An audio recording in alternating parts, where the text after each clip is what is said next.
Okay, good morning. Thank you all for coming today. I think we're ready to get going. We're going to start running time. Looks like everybody's got a drink. What's that? I think it is on. Yeah, it is. I can hear you. Yeah? I'll hold it a bit closer. How's that? Better? Okay. I think we'll have to hold it. Yeah. I know many of you, but my name is Jennifer Hall. I'm the Executive Director of the Yukon Agricultural Association. And on behalf of the Board of Directors, I would very much like to welcome you to today's event. We're really excited about it. It's a long time coming. And we'll be all the better at the end of the day, I think. I would also like to thank Yukon's Animal Health Unit for their support with this event. Couldn't have sort of coordinated all of this without them. And Dr. Mary Vanderkop is here. Her help has been invaluable. And also to recognize that going forward to supported this event through funding. And again, very grateful for that. So some housekeeping before we get going. Does everybody have an agenda? There should be some on the table. If you don't, if that's important to you to know what's coming up next, then by all means follow along.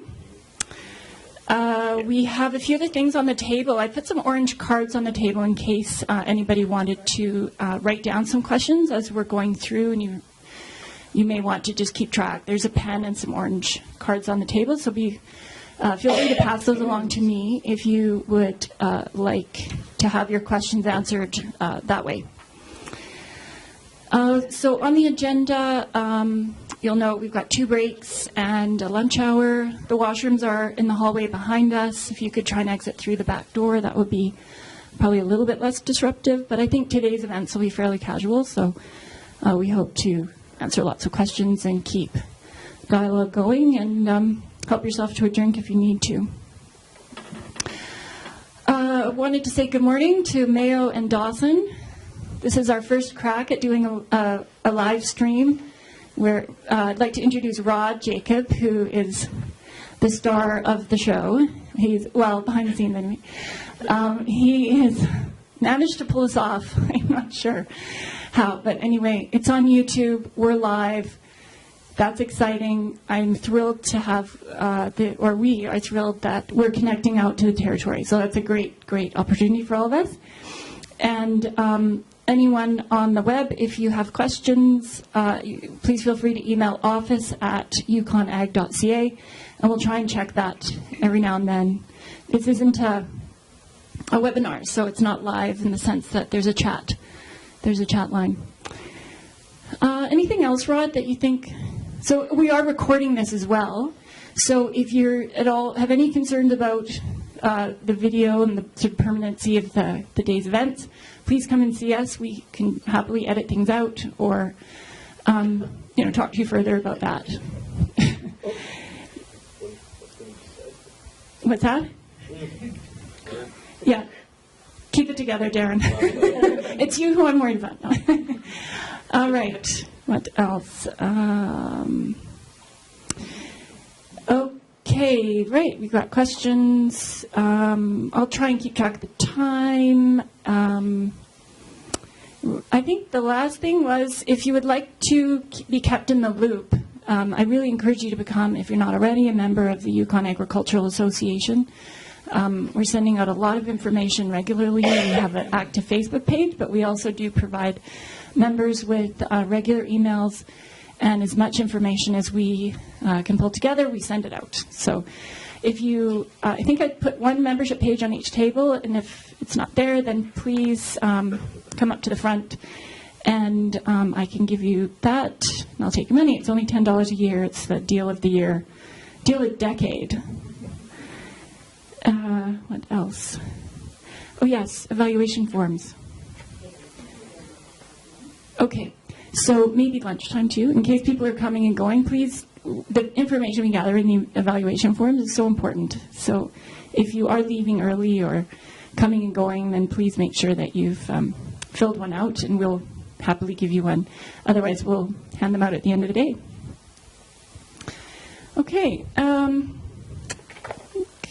think that's about it for housekeeping. I think we're ready to go. We are very lucky to have some amazing speakers who have traveled from British Columbia to be with us.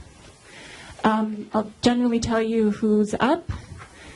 I guess working backward, Dr. Mary Vanderkop is a local. She's our local vet, and I'll tell you more about her before her talk. Matt Larson at the back there, he'll be speaking a bit later, and I'll tell you more about him before he speaks. Very lucky to have Dr. Helen Schwanja. She is a wildlife vet from BC, and I'll read out a bit of a bio. Come on in.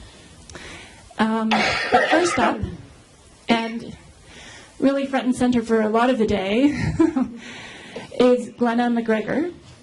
Dr. Glenna McGregor. After graduating from veterinary school in Saskatchewan in 2010, Glenna worked in rural Ontario at a mixed animal practice for several years.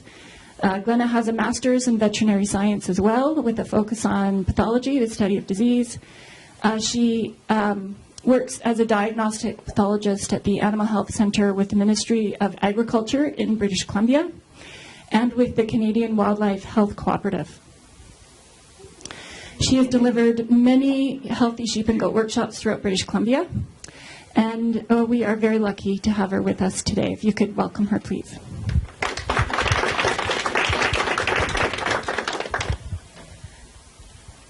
Hello, everyone, and thanks so much for coming and braving the slippery roads to make it here for an early Saturday morning on what I understand is a rendezvous weekend when people might be up a bit late. So as Jennifer says, we've done a few of these workshops around British Columbia. I think we've done about 10 now. I work at the Veterinary Diagnostic Lab in Abbotsford. I don't know if any of you know Abbotsford. It's the big red barn. It's where you would send your blood samples if you're doing disease surveillance on your sheep and goats, because I don't believe you do serology here. And we had a lot of sheep and goat samples come through, and a lot of them had, most of my job is determining cause of death. And a lot of them had died of things that were quite preventable. So vaccine preventable diseases, we had a lot of starvations, a lot of parasite problems. And so we thought, well, we're going to do some preventative pathology. And so we started up these workshops. I'm really excited to come up to the Yukon. This is the farthest north I've been, so that's exciting too. So tentative outline should all be on your desk. And please, interact. It's a lot more fun if people ask questions as we go along. Just shout out. So these workshops are about, you guys are giving up your Saturday to come here to learn about sheep and goats. As much as possible, I want to make sure you learn what you want to learn and have your questions answered. So if I'm not talking about something that you really want to know, ask a question. If I've lost you completely, please let me know, and we'll go from there. So first, I'd like to hear about who we've got in the crowd. So if we could do a round of introductions. So your name, the size of your flock or herd, or if you're just hoping to have a flock or herd someday, the type of flock, whether it's sheep or goats, dairy, meat, leisure animals, pasture pets, the reason you decided to give up your Saturday to come here today, and any particular topics of interest. And how about we start down here? Should I pass around the mic? Or? Okay. Make it all formal. I'm Carly Thacker. I'm from Vancouver Island, BC. I don't have sheep or goats myself, but my family does. And I'm just along to support the speakers I know and learn something myself. So thank you. She's also a veterinarian working in New Zealand, so she actually does know a lot about sheep. And Kylie's working with me, and I'll tell you a little bit about me in a sec, working on a stone sheep health program in British Columbia. So we were just doing field work earlier this week, catching stone sheep and health testing them. I'm Helen Swancha. As Jennifer said, I'm the provincial wildlife vet in BC, but I'm also a producer. I have a huge flock of 12 ewes. Half are purebred blue-faced Leicesters, and half are Helen Specials. We breed for wool and meat, and I name every lamb I get, and then I eat them. I'm Diane Sheldon. I don't have sheep. I'm interested in it, but I thought I'd better come and learn quite a bit before I actually make that commitment. That's it. I'm Cheryl Satchel from Tagish. Originally lived on Salt Spring Island for many years, and I was a 4-H sheep club leader for 8-9 years.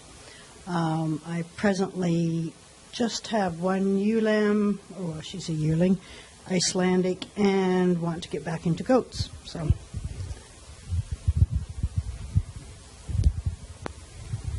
Jim Doble. I've just got some few meat goats right now, but I did have sheep for rodeo. Oh, great. Joanne Robinson, and I have three goats in all, and right now, and we'll be expecting more in the spring. Lindsay Berwin, 4 alpine dairy goats. Sheila Alexandrovich, and I keep a small flock, about 8 to 10 ewes of Icelandic and Frisians, and then some mixes, milk, wool, and meat. And my main interest for coming here is the interaction with wild and domestic sheep and issues around that. Hi, Carrie. No sheep or goat, just here to learn as other people are. Worked with goats woofing overseas, and it was very enjoyable. So again, where it will lead in the future, I don't know, but just an interest for now. My name is Jeff Wooding. I'm a director on the Wild Sheep Foundation in Yukon, and my interest is the interaction between domestics and wild sheep. My name is Jens. Right now, I don't have any goats and sheep, but I like to have, and that's the reason why I'm here. Hi, I'm Lou. I'm with the Yukon Ag Association, and we adopted 2 little goats last year, and we look to get some more. So I think they're dairy goats, but I'm not quite sure. But yeah, they're now part of the family. My name is Leah Olivier. I don't have any goats yet, but I'm going to hopefully in the next year or two. My name is Matt Larson. I'm with the Yukon Agriculture Branch. I'm just here to support the industry, and I help administer the Growing Forward 2 program and then the new CAP program coming out in April. Darren Sinclair. I've got, I think, about a dozen black belly and black belly cross sheep. Mostly keep them because I didn't know what I was going to spend all my money on, and so I give it all away to hay. And also my interest is the wild and domestic interaction. Sorry, I have no voice. My name is Squeak. My name is Pauline Patton, and I have Patton's Patch Farm out of Fox Lake, including a farm, but including 8 Nigerian dwarf and Nubian alpine goats, both for dairy and for formation. What I'm really interested in is the both the parasite inside and internal and external, particular to the Yukon. Thank you. Hello, I'm Kane, and this is Emily, and she has an interest in sheep, so we're just here to learn what we can. My name is Kristen. I have probably 6 Nigerian dwarfs and a couple alpines. Hi, Richard Christensen with the Yukon Wild Sheep Foundation. As Jeff said, we're interested in the domestic wild interaction, and if there's any type of partnerships we can form to help keep the Yukon disease-free, we're all about that. No sheep, I'm bees and dogs. Hi, I'm Michelle Thompson. I am a veterinarian currently on mat leave, but work with the animal health unit. I'm Maria Hallock, and I'm a veterinarian at the Yukon Wildlife Preserve. We do have a captive-born herd of fingered sheep and Rocky Mountain goats. And as we know, the sheep and goats are pretty mysterious creatures, so no matter how much we already know, it's still a whole lot more to learn. And this is Quinn. He likes the microphone. Good morning, Bastien Lupes. I'm working with the Ag branch and animal health unit as a livestock health inspector. So.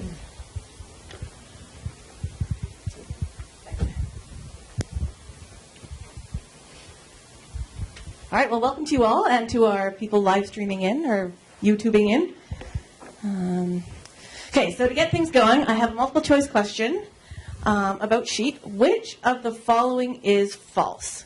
1 pound of wool makes about 16 kilometers of yarn. The country with the most sheep is Australia. Sheep are as good as humans at recognizing faces. Or raising sheep is the oldest organized industry. Who votes for A? 1 vote for A. What about B? B. C? No votes for C. What about D? A lot of people abstaining, but I think most people went for B, which is actually correct. China, surprisingly, is the country with the most sheep by quite a large margin, followed by India and Australia. And this study just came out fairly recently and was quite cool, showing that sheep have advanced face recognition skills comparable only to those of humans. So they did this study where they trained sheep to recognize celebrities by, they touched the screen, and if it was a celebrity, they knew they got a treat. And then they tilted the pictures of the celebrities and changed their hairstyles, and the sheep were still could recognize the face they knew with about 67% accuracy, which is about the same as it is for people, which is actually really impressive because I don't think people could do that for sheep. So that's why my ram beats my husband. it could, yeah, Totally. yeah, and they have long memories too for people they dislike. So I mean, we think they're dumb, but they're just different smart. Okay, so for the goat people, which of the following is false? A, coffee was discovered when goat herders noticed the goats had increased energy after nibbling coffee beans. B, globally more people drink goat milk than cow milk. C, goats have an excellent long-term memory. Or D, there are approximately 50 recognized goat breeds. Who is voting for A? Solid number voting for A. B? One for B. C? No, one. Or D, there are 50 recognized breeds of goat. One for that. All right, so it is D. According to Wikipedia, there are 164 recognized goat breeds. Yeah, winner in the back there. So impressively, goats have a really long-term memory. So they did this study where the goat had to, there was a treat in here, and to get to it, the goat had to pull the handle back and then pull it down, and then the treat got released. And they trained some goats to do this, and they found that they were able to remember that skill for up to 2 years after they'd last done it, which is pretty impressive. They had one in the study that just couldn't do it at all, but the other ones did great. Interestingly, they didn't learn it all from watching another goat perform the action, which I think shows the strong independent streak in our goats. All right. So next we're going to move along to nutrition. Eventually, theoretically.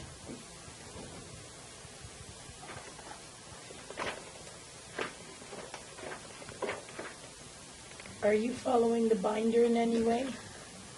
Not for the nutrition part. Okay.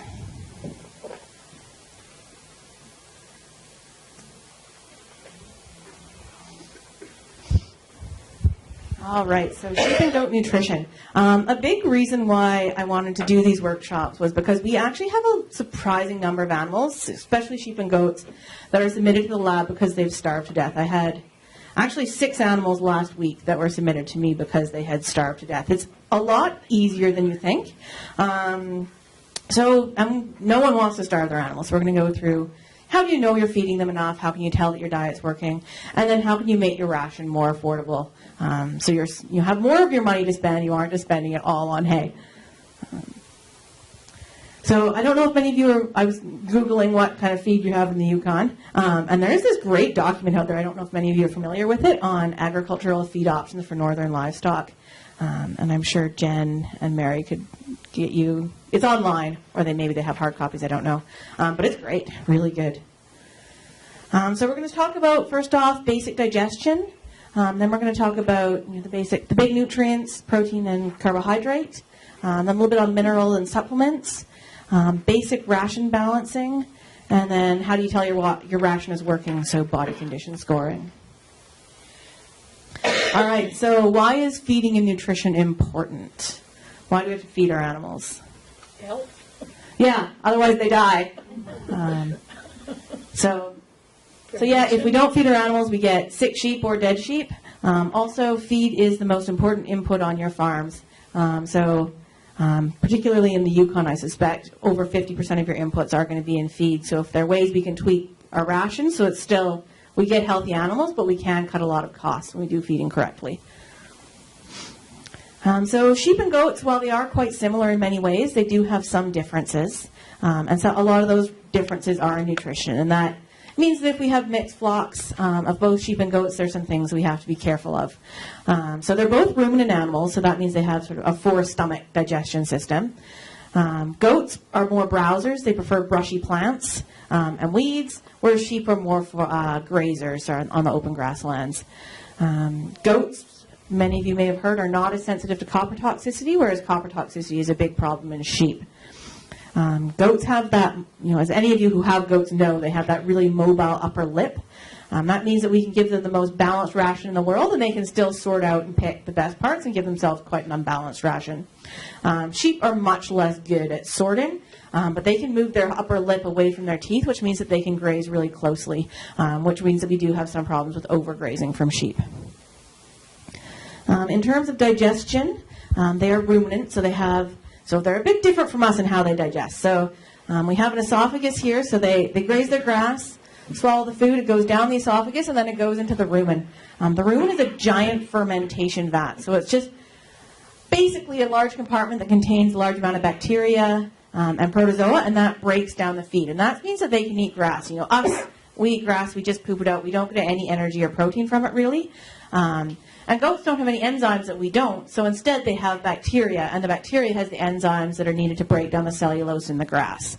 The goat then often they're digesting the microbes. So the microbes eat the grass, the microbes grow, and then the goat digests the microbes, and that's how they get a lot of their protein needs and a lot of their energy needs.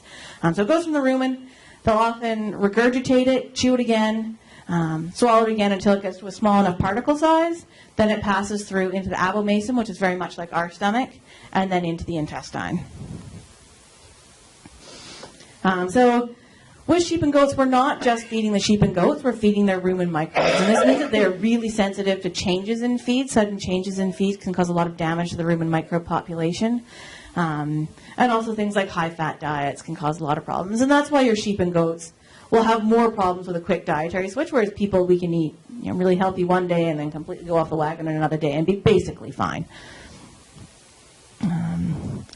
So in terms of energy, the microbes digest the cellulose into volatile fatty acids, and then the sheep or goat resynthesizes that into glucose instead of people who absorb the glucose directly.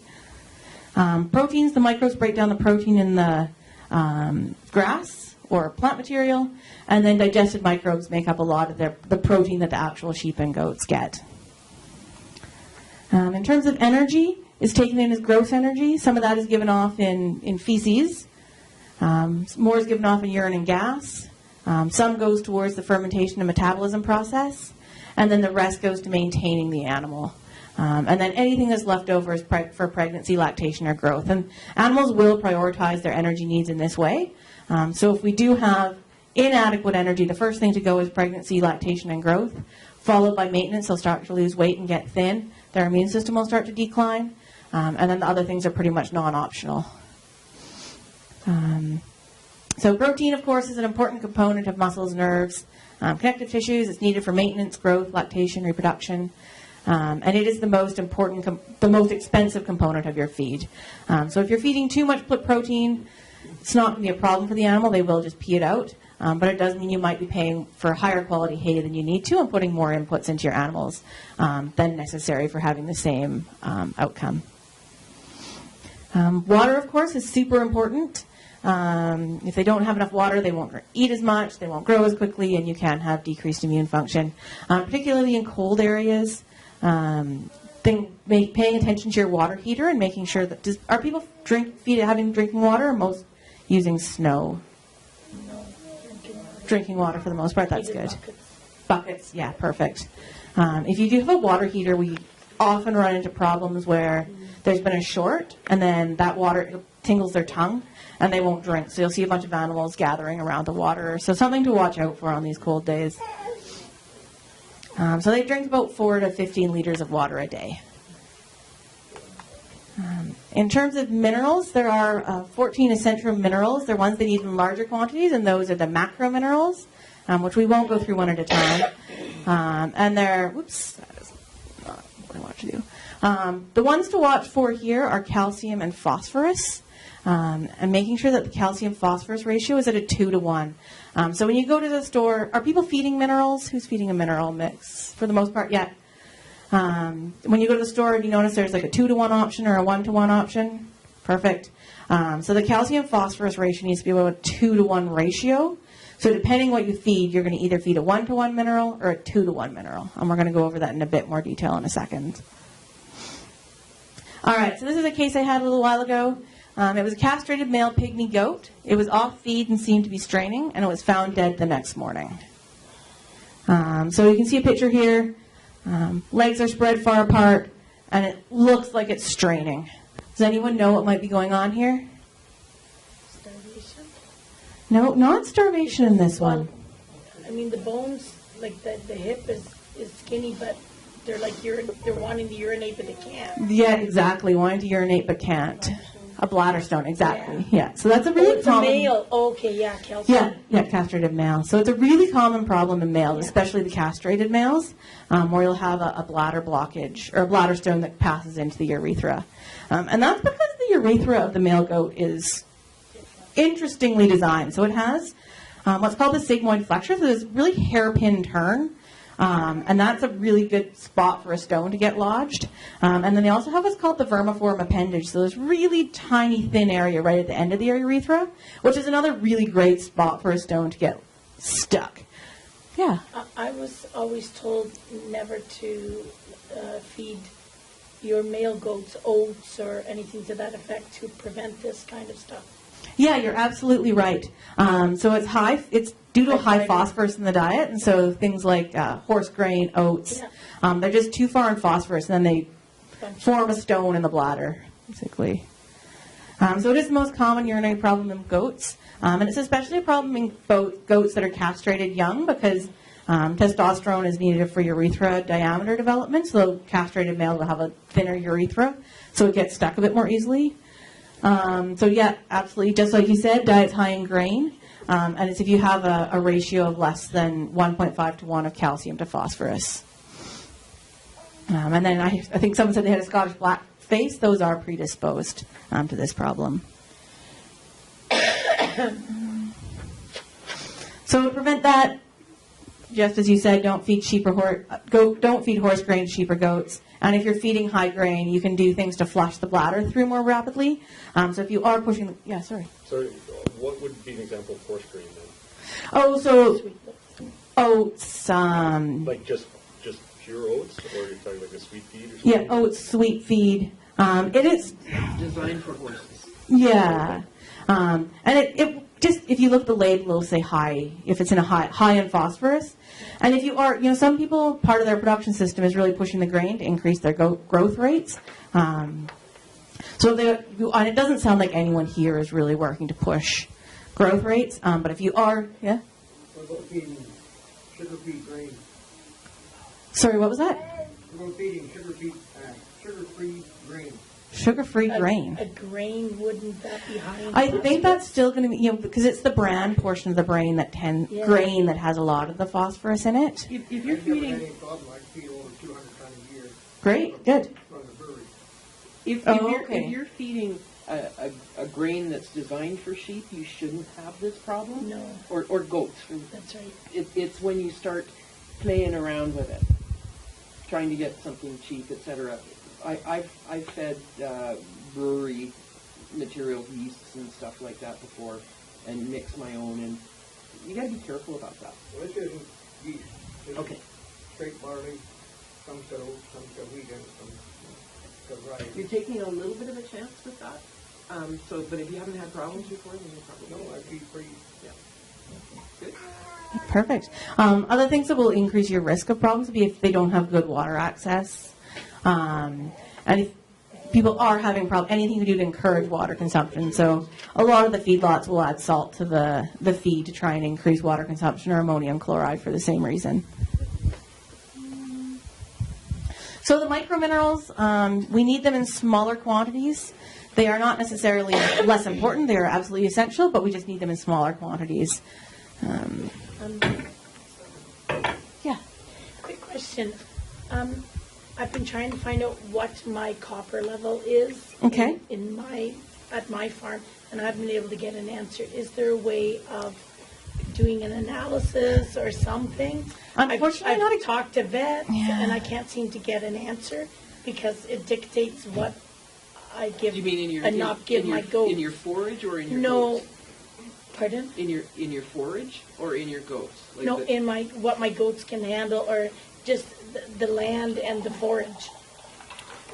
Unfortunately, there's not a good way to. I mean, you can do feed testing on the feed, so you know what but they're it getting. should be in the analysis of the feed.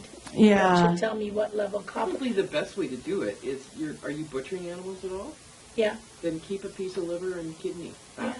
And that's probably the most accurate way because you don't know what they're eating. Especially with a goat. They'll choose. So if you can keep back, Glenna's lab does not do mineral analysis, but there's several across the country. Okay. We And sent to it's not- Saskatoon. Yeah, it's not horrendously expensive, and it's really worth it. Well, I just want to know because whether I have to give them copper tablets just before pregnancy or not, I would like to know. Yeah. Maria. Yeah, well, we also talk about copper toxicity, but there's copper deficiency as well. And it's hard just balance. bad. Yeah. So we do test every single piece of feed that comes to the figures is being tested for maybe analysis, copper included. And we do have to play with that quite a bit actually because even the banking analysis says what's supposed to be there, it never is. So you have to know the ingredient dependent, Yeah. and you have to, we either have to mix food if it becomes too high in copper, Yeah. and something low copper, or you have to add a copper to it. Yeah. And basically they should be giving around between 20 to 29 ppm a day in addition to what they do around. Yeah, and they're So getting you that want- through their feed right now. Yeah, I'm more regularly. concerned about just before pregnancy. And even all year round is very important. Copper is one of the Oh, most important minerals absolutely, in vegetables. absolutely. When it comes to their health, Yeah, and then it's really tricky balance of that too. I know, but there's just no monitoring system for me to know. Right, but I would suggest it's a very good one. Yeah. Get the liver Mhm. sample and send them out. And that's what we do as well. The animals are very nice to just kind of check it where they Yeah. are. Thank Because you. it's rather little copper is normal, doesn't mean you have lots of No, no. Yeah, just collected 2 samples and kind of get them involved and send them out. We do so many blood from the lab. and Okay. It could be costly, but I mean it's worth it. Well, even if, because I don't change my feed often for the same reason, because goats don't like change. So Right, it's pretty much the set, place you so. buy from that may not be made from the same ingredients. We have our formulas being made just for us at Master Feed in Edmonton. But because they change the ingredients, the copper can go to 70 ppm to 50 Right. ppm. And But if you don't know- shouldn't that be reflected on the bag that you get? No, Or is it? no, they don't test the ingredients. They have no idea what's going in. You give them the formula, they go by it, but they don't know Okay. what's in the ingredients. Okay. So, and then they won't give you it. Right. But it doesn't really matter to them. Okay. So, if you want to address the web some samples, let me know. Because we Yeah. haven't done it back. Yeah. Okay. All right, so I don't know if our YouTubers heard all of that, but the question was about copper analysis and how can you tell if you're doing okay. And the answer was you can get your feed tested, or if you lose an animal, you can test, or having them butchered or they die or euthanized anyway. You can take a sample of the liver and have that tested, and that gives you a really good, accurate picture of where that animal is, which is usually somewhat reflective of the herd, though not necessarily. So this is a case. This is a group of 45 sheep. This is a case I had, maybe 3 or 4 months ago. One was found dead in the pen, and one was recumbent. There had been 11 more with the same symptoms in the last 2 months. Who can tell me what is abnormal in these pictures? It's very pale. Yeah, it's pale. It's kind of hard to tell on this this screen, but it's quite yellow as well. And then this is urine, and is that the color your urine should be? No, It very almost much looks not. dehydration of Yeah, some sort.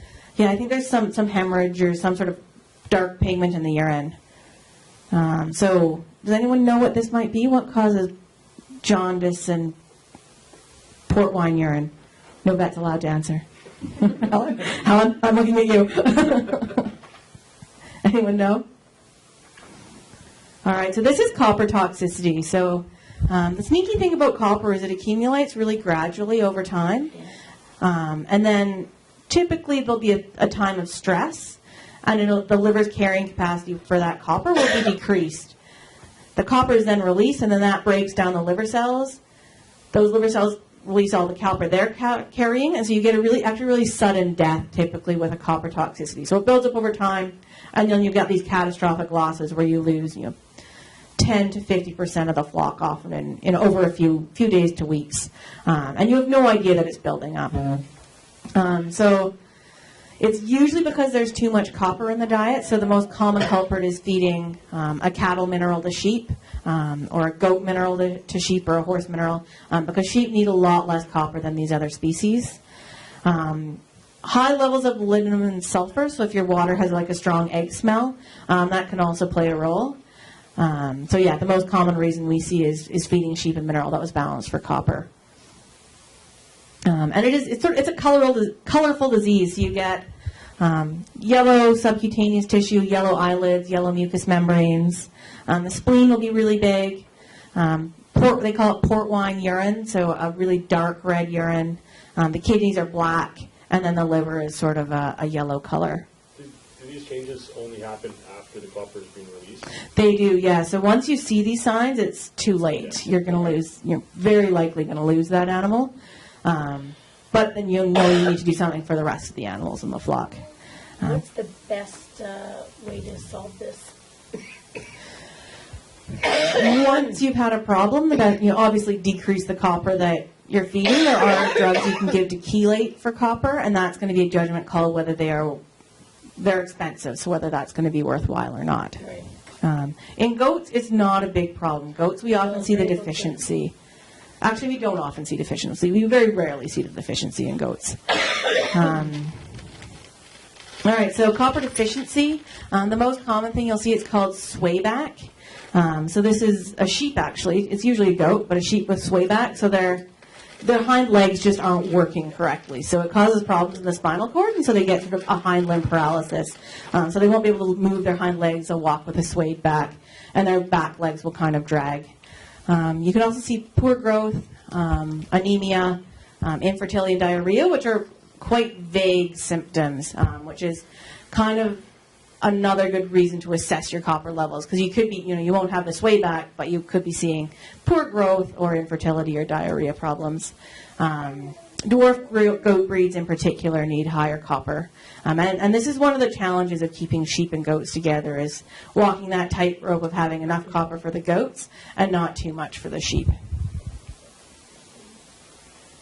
Any questions about copper before we move on? Perfect. So this is a diagram of all the interactions between the different minerals. So there are a million different interactions between the minerals, which means that balancing your mineral correctly is really difficult and really important, because if you can't just be like, oh, they're low in selenium, I'm going to put more selenium in, because that will affect a number of different minerals. And I don't expect you to, well, obviously none of us are going to know this entire chart and all the interactions, but that's why we have nutritionists. And it's sort of a plug for not going freelance too much on designing your own mineral, but getting a nutritionist to help you unless you know a lot about these different interactions. It's quite complicated. So in terms of what you're actually going to feed, the mineral supplements you buy at the store are typically balanced for a typical goat. They won't necessarily reflect your feed. Yeah, question? It's not easy to buy goat mineral here in the Yukon. Yeah, it's not even easy in a lot of really BC. Hard yeah. to get the proper balance, because I did research on it. I had the feed store. I had various people do research on it, and they came back with, I don't know. Don't know. Yeah. Are most people buying a mineral for cattle for their goats here? No. There is a company in Merivale, Alberta. They sell goat minerals. They sell all kind of different species of minerals. But the thing is, you can't really get the balanced block because you don't know what they're making with the feed. So Exactly. That's Yeah, it's got to be balanced. And it's case by case, so it's not really down kind of thing. You have to figure out yourself. And then, yeah, so for the most part, a balanced goat mineral is going to do just fine, like a commercial one. And then if you're having problems, you'll have to tweak. You can get custom mineral mades, but those aren't going to be typically a viable option unless you have a pretty big herd, bigger than it sounds like anyone has here, except maybe Maria, who has a bunch. So just make sure you read the label as well. Like if it says not for sheep, don't give it to your sheep. And also a lot of the label instructions will tell you how much salt you need to mix in, because that's what typically drives how much the goat will eat of the mineral is the sodium content. Because you know yourselves, we crave salt. If you haven't had enough salt, you'll be like, oh, I want a bag of potato chips. We don't typically crave the other minerals. You ever think, oh, I need some manganese today. And it's fairly similar for our sheep and goats. They eat to satisfy a salt craving, and then they'll stop eating even if they're deficient in the other minerals. So if you're getting a mineral that you're mixing with salt, making sure to follow those label instructions and add the correct amount of salt. Vitamins, of course, are quite important, and especially here by the end of winter, if you have a lot of stored hay, you're going to be getting low on vitamin E, so making sure that is supplemented. All right, so does anyone know what a deficiency in vitamin E and selenium can cause? Birthing problems. Yeah, so it's called white muscle disease, and it's because vitamin E and selenium are both really important antioxidants. And muscles produce a lot of oxidants, so every time you contract your muscles, it's using oxygen and giving off free radicals, and so you need the selenium and vitamin E to scavenge those. So what happens if you don't have enough selenium and vitamin E, and this is especially common in really early newborn lambs and goat kids, or before they're born. And then so what you'll see if you do a necropsy on it is you'll see these white streaks in the muscle, and that's where the muscle is broken down. All right, so when do we need to supplement vitamins and minerals? No? When do you supplement? Yeah, so I give it on a all the regular time, basis. and that's great. So most people give it all the time. On pasture, we don't necessarily need to supplement our vitamins and minerals, though it is nice to have it there as that safety net. Our pastures aren't always so high. Aren't always amazing? Here, Yeah. Anyway, I found. Yeah. But especially in the winter, we absolutely need to be supplementing vitamins and minerals. So how many options are there here for minerals? Not many, it sounds like. Where's that place? You know, it used to be on the Klondike Highway, and it's moved up by the airport. What is the name of that company? Hurlbert. They sell a goat mineral anyway, and they also sell a mineral called kelp. And I find my goats not only love it, but it is so good for them. They do great. Excellent. They do very well with, but you have to limit it. And Right. They get it once a week because they eat the whole bag. And you know why? Because it's from seaweed. Yes. And it's salty. Yes. And lots of But iodine. it's got a lot of minerals and a lot of good things in it. Great. Yeah. Yeah. Does it make a difference with supplements in terms of changing? Like if you're on one and you're like, after this, I got some good ideas, change it. Do you taper it in like you would with food, or supplement just hammer it in? You don't really need to, because they're eating so little that it's not really going to upset their intestinal, especially if it's like a salt-based mineral. If it's one that's molasses-based or like a sweet feed-based mineral, then you need to do it a bit more slowly. So the feed store and CD offer goat. I can only go with goats because I don't have sheep, but they offer the solid blocks. So if you go, especially if you're in BC, I don't know so much here. I meant to go to a feed store yesterday and went to the wildlife preserve instead, which was way more fun.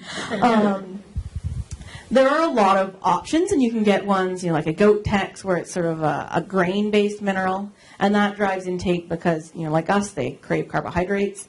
There's a loose mineral, you can get that mixed with salt, and one that's not mixed with salt, and there are blocks, and there's kelp. Basically, follow the label instructions, and a lot of playing around with what works for you. So, yeah. Oh, perfect.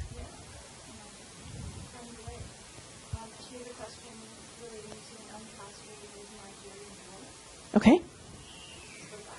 Okay.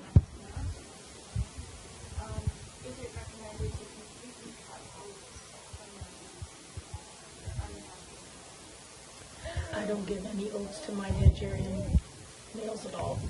Then they get treats as alfalfa pellets. Yeah, so I don't know if everyone heard, but the question is if for a Nigerian dwarf goat, if you should cut oats entirely. if something is working for you, I hesitate to say stop doing it. There is a risk of a urinary tract blockage with that. And if they are in good body condition, I'd say maybe back off from the oats a little bit. If you're having trouble keeping their weight up and you need the oats to get the calorie into the goats, then not starving them would be a priority over making sure their urinary tracts are fine. If you are going to feed goats, make sure to have good water available and make sure they're drinking their water. Would help out with that risk as well. Yeah. Could you supplement, like, I presume this is like a treat for the goats.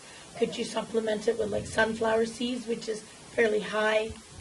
It's a higher protein than your alfalfa pellets. Yeah. So for calorie intake. Oats would be a feed I'd suggest not using for goats. But if you have oats, what else are you going to do with them? And you have goats and they're working for you. I wouldn't rule it out as a good feed if it's one that you can get cheaply and it's working for you. But you are having an increased risk of the urinary tract blockage. Even in uncastrated, I mean, it's worse in a goat that was castrated less than 2 years. It's all about risk. Like every goat that's fed an oat is not automatically going to get a urinary tract blockage. Only a very small percentage will. And if they're fed a significant quantity of oats, and if that's not balanced out with a high calcium forage. So it is complicated, and it's all about mitigating those risks by making sure you have water and knowing that by feeding oats you are having a slightly higher risk, and you just need to be aware of that. Anything in particular about alfalfa? Absolutely. It's a great feed for goats. And if you are feeding the oats, alfalfa is quite high in calcium, so that's going to help keep your calcium and phosphorus ratio in that good 2-to-1 spot. And we'll go through in a second. I've got some programs where you can punch in what you're feeding and just see where you're at for your calcium, phosphorus, protein, and energy needs, which might help out with that question as well. So just to finish up with supplements, a lot of it is trial and error. Some people love the hard blocks. Some people hate them. Goats tend to eat less of the hard blocks than they will of a loose mineral because it kind of hurts their tongues to be licking that abrasive salt all the time. The loose mineral, a lot of people in Vancouver Island, Lower Mainland BC hate them because they just cake up really quickly in that really moist climate. So it really depends on your management system. So it's a lot of trial and error, figuring out what works for you, and talking to your neighbors. At breaks, if you're not sure what you're doing with minerals, talk to your neighbors. What are you doing? What's working for you? How are you feeding it? And that kind of thing. So you see that there's a 1-to-1 option or a 2-to-1 option for minerals generally. That's the calcium to phosphorus ratio, and that's going to depend on how much calcium you're feeding in your regular diet. So if you're feeding a lot of alfalfa, you're already feeding a pretty high level of calcium, so you typically go with a 1-to-1 mineral, but we'll go through how you can figure that out more accurately. And then, of course, watch the shelf life, because especially the vitamin E will expire over time. All right, so what kind of things? So we have goats, or some of us are thinking about having goats. What are we going to feed them? What kind of things do we need to think about when we're deciding how much and what kind of feed to feed our animals? Yeah. Free hay at all times. Yeah, just having free hay out. What thing about the goats? I mean, what are we doing with them? So things like, are they pregnant? Are they lactating? Is it hot outside? Is it cold outside? Are they too fat? Are they too thin? So an animal description. The climate is going to make a big difference. The nutrient content of our feed is going to make a big difference. And whether we're going to manage to have them in groups or not. So people with bigger herds or flocks are probably going to spread out the ones that are pregnant or separate from your rams, and then how are we going to manage those groupings? And then some people with small flocks are just going to have everybody together, and then you'll need to manage your feed for the most needy animal in that group. Okay, so what kind of things affect our forage quality? Who here? Just a quick question: who here is making their own hay? Is anybody? Everyone's buying. So what kind of things affects that? What kind of things are we going to ask when we buy hay? Rain, climate, absolutely, yeah. Fertilizing, protein in the hay. Yeah. And what affects that? Whether it's been fertilized, whether it's been what the weather's been like during the summer. Yeah, species of grass in the hay Yeah. have a big effect. Hibiscus. Yeah, first cut, second cut. So, of course, 4 species, how mature it is, leaf to stem ratio, fertilization varieties. No, that's true. We don't get second cuts here. No, yeah, probably not, eh? Lucky you're the first cut. Yep. Either that or nothing. Yeah. All right, so how do we know there are feed? How do we know what's in the hay that we're feeding? Get an analysis done. Analysis, perfect. Yeah, exactly. Is everyone here analyzing or buying hay that's been analyzed? Yep. And people know how to do that? No, some people don't. So it's free. how, I don't even know for here, how do you analyze your hay? I asked my farmer because they technically, especially, they've got a reputation. I deal with Carla DeRoche and Len. And they, every year that their hay gets cut, it gets analyzed, so I know exactly what's in there. Perfect. Yeah, great.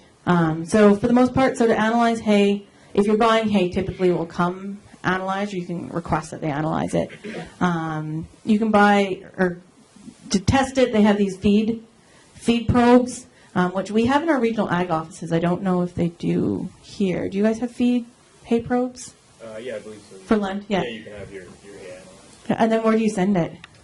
I'm not exactly sure. Okay. To some experts. To someone, yeah, I know there's labs in Edmonton and labs in the Valley, which might be your closest. I would think, but I'm not sure. Yeah. So you don't want to just grab like a handful of hay because you'll get the stems holding your fingers and the leaves will fall between your fingers, and so your hay will look a lot worse than it actually is. So that's why the feed probe is really important. So is anyone feeding silage? No silage here. So when you get your feed tested, you'll get this really illegible small thing. So what you want to look at is you want to balance things on a dry matter basis, and that's really the most important thing to remember, because you don't really care how much water the feed has in it because they'll just pee it out. It's the dry matter basis that will affect how much they eat and the nutrients that they're getting from the feed. So dry matter intake. Everything else, so crude protein will be at the top, and that's really important to look at. So this hay has a 12.2% crude protein, which means that every kilogram of hay has 0.122 kilograms of protein. We also want to look at there. So you'll see that there's total digestible nutrients, net energy of lactation, net energy of maintenance. There's a bunch of different ways of measuring energy. The one that is typically looked at in the ration balancing software is percent total digestible nutrients. And then, of course, looking at your calcium and your phosphorus to make sure you've got that 2-to-1 ratio, and that's going to help you choose whether you're going to go with a 2-to-1 or 1-to-1 mineral. All right, who knows? How much does a sheep or goat eat? It depends on the goat. Depends on the animal, yeah, roughly, and the weather. So 1.5 to 4% of their body weight daily, and that's limited by how much feed they can actually physically fit in their rumen. So if they need energy beyond what they can get in that 1.5 to 4% of their body weight, they're going to start to lose weight. Is this hay and minerals and... This is total volume, like total dry matter volume. So of course that's affected by whether they're skinny, whether they're fat, their body condition score, whether they're lactating, hot, cold, a million different things. In cold weather, so a lot of the ration balancing software comes out of the U.S. and they completely ignore that cold happens. There's one from Maryland that I particularly like, but they do not do well with the cold weather. So around 0 degrees in goats, you start to have to increase your feed so they can produce enough energy to stay warm. In sheep, it really depends on whether they're shorn or not. So if they're freshly shorn, about 10 degrees, they start to need more energy to stay warm. With a 2.5-inch fleece, it's around -2. Yeah. In regards to goats and temperature, is it true that by increasing their hay, it helps to maintain their heat better because of their ruminants? Yeah, it does. As long as your hay is of enough quality that it can give enough energy as well. Because just digesting fiber does take more energy and it produces more heat. So if you can do it with hay, but at really cold temperatures, you're probably going to need to add some grain to get the energy up enough. Yeah. Absolutely. So roughly for every degree centigrade below 0 for goats or 10 to -2 in sheep, depending on how long the fur is, you're going to need approximately a 1% increase in energy. And with the wind chill, you decrease you could just look at the wind chill factor on the news, or you could do, it's a -4 degrees in temperature for every increase in 10 kilometer per hour increase in the wind speed. So it'd be a 40% increase once you drop to -40. Yeah. Ish. Yeah, ish. And a -40 where they are. I mean, there are a lot of things you can do to mitigate that by having like a shelter and good bedding and having It's not -40. Maybe your goats go in shelters, or sheep go. Okay, yeah, my goats have insulated shelters. So they never, I guess. Or goats are smarter animals. The sheep are just like, oh, I'll just deal. My goats don't even want to come out at that point. Like I put comforters in front. I have Dutch doors, and then I put comforters in front of the doors so that really it stays fairly warm inside. They don't even want to go out. Yeah, who would? Yeah. No, I don't. Yeah, for sure. Do you Yeah. recommend comforters for goats? Just in front of the doors. I'm sure they love it. You can put coats on them. Oh, absolutely. No, that reduces their cold. Oh, yeah. Or increases their cold. Their heat. Yeah. Oh, yeah. And they look cute. Oh, they in do pajamas. look cute, especially with the little kids in their little fleece jackets. Kylie was telling me that in New Zealand they're now putting coats on working dogs, and they find that they work better. The weight is maintained better, and they're much healthier. So it might look a little cute, but there's a good reason for it. Oh, absolutely. They don't lose heat so much. I have little fleece jackets that I give my kids when they're born. Because children?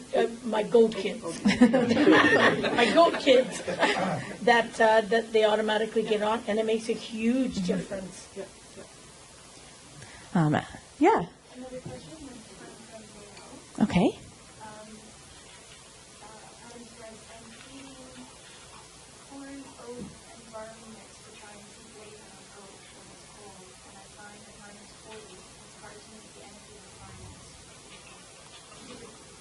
Okay, so the question was from Mayo, with the feeding corn, oats, and barley, but still really struggling to keep weight and the energy up when it's -40, which is sheep or goat? Goat, I think, single goat. A lot of the things we just talked about, like which you may not have heard because I don't think they had the mic. Things you can do to make it so the goat isn't in -40, so shelters, coats, dry bedding, that'll all help a lot. And lots of hay, I find. Yeah.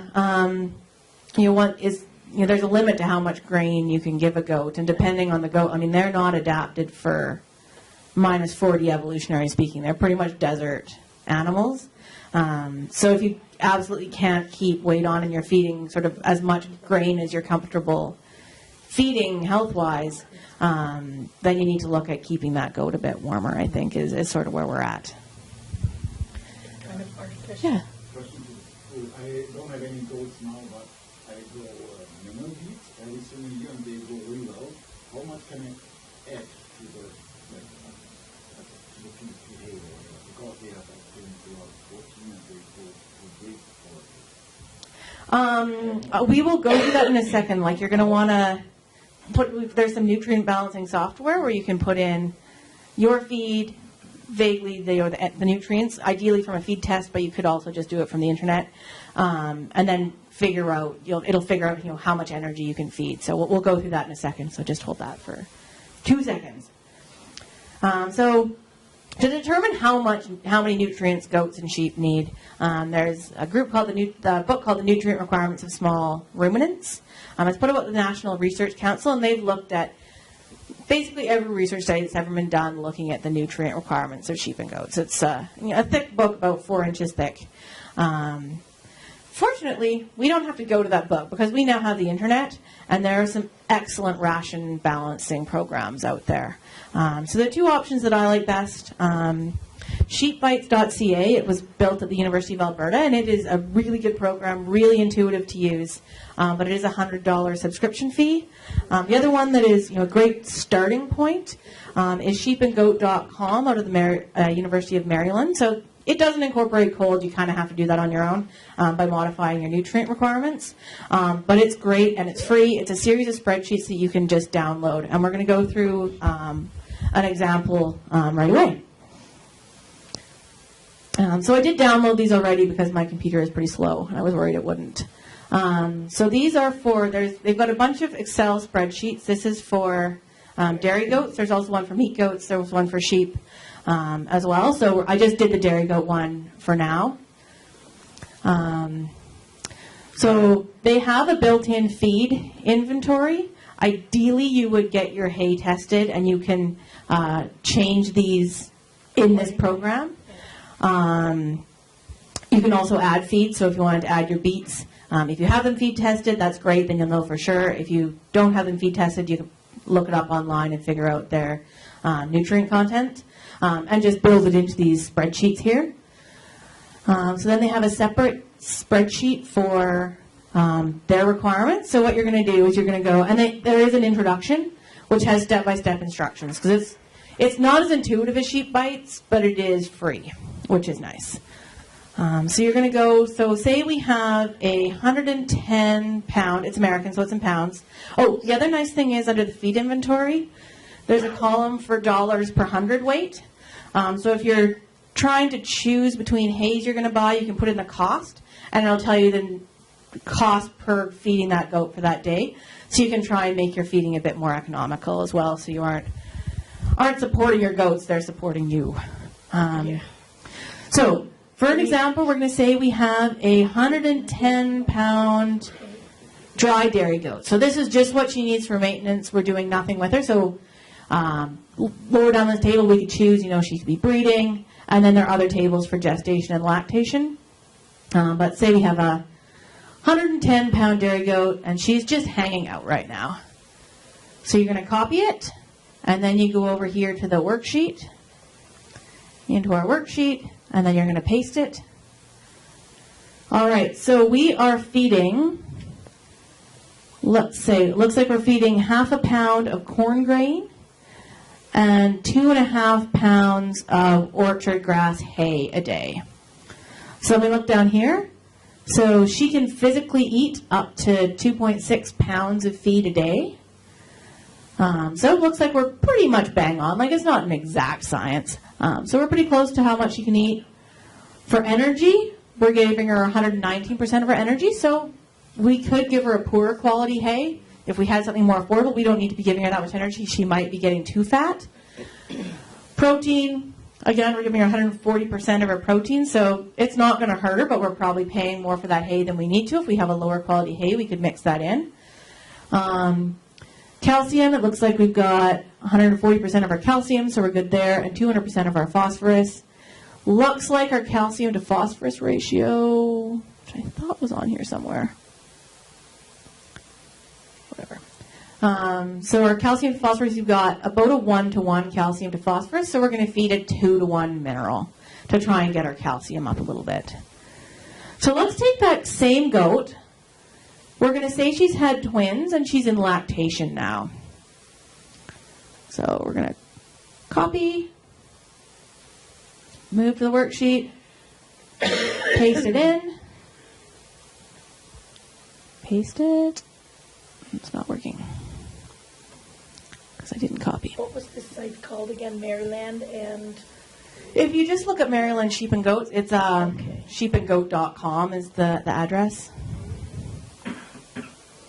All right, so we're going to copy. She's got twins. She's in lactation. So say we were feeding the same thing. So we've got our 1/2 pound of corn, 2.5 pounds of orchard grass hay. But now we are well under in the amount of energy she needs. We're only giving her 80% of her energy. So her lactation is going to suffer. Her immune system is going to go down, and she's probably going to start to lose weight. We're not giving her quite enough protein. Sorry, I had that completely wrong. So we're only giving her 80% of what she will eat, because as she's lactating, her appetite will increase. She actually will physically eat more. We're slightly under on her energy requirements, but we're actually not doing too badly. Protein, we're a fair bit under. So we're only giving her 86% of the protein she needs. And we are way under on calcium. We're only giving her about half the calcium she needs. So what can we do? How can we increase our protein and fix this ration? What can we do? A dairy ration? A dairy ration, Supplement? perfect. Supplements. You know, here, because we aren't feeding her as much as she will eat, we actually could just increase this a little bit. So let's give her 2.8 of orchard grass hay. Oh, we can give her more than that. We can give her more. All right, so just by increasing, so giving the ration we would have, if we'd given her as much as she would eat, she would have been fine on hay. She's still going to be low on calcium, but we can fix that with a mineral. So it's a great program to play around with if you're just not sure what you're doing, or if you're feeding something that's not, a typical feed stuff. So something like the distiller's dry grains, if you plop it in there, just figure out how that'll fit in your ration. It's a really good thing to try and do. Are you, these are all averages, right? So you're not going to be weighing every flake of hay? No, so some days you're a little bit light, next day you're a little bit over. Does it average out, or are you better off to go high all the time? Like, make sure you hit 3 every day, and some days maybe you hit 3.5, as opposed to 2.5 to 3.5. Like, does it average It out, absolutely averages out. It does depend a bit on how your flock is doing. Like, if everyone's thin, then you definitely don't want to be skimping on any days. But if your flock's doing good, then they can lose a bit of weight over the winter. If you can't quite, if you physically can't get the energy that high, if you've got them in good condition going into winter, they can stand to lose a little bit over the winter as well. You've also got to be able to put your hands on animals. I mean, if you've got small goats and a small number of animals, you can touch them every day. And if you do that on a regular basis, you can get an idea of what your body condition. If you just look at a flock of sheep, they're all round, they're all fine. But if you touch them and find the backbone's all bumpy, there's a problem, right? So I think a lot of people just sort of assume they're fine because they're eating, but they may not be. Right. I've kind of encountered too that some of my really, really old ewes are just eating little. They just don't pump up like they used to. They may not have good teeth. Yeah, good teeth, bad feet. Yeah.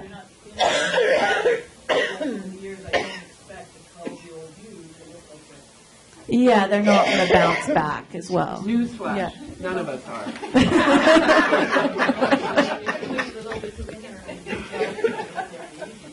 Yeah, absolutely. Yeah.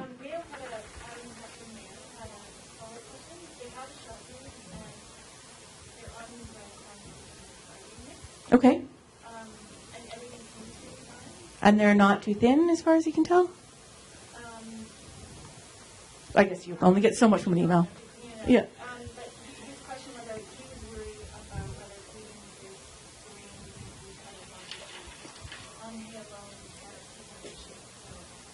Yeah, and in the Yukon in the winter, you're going to need to supplement grain.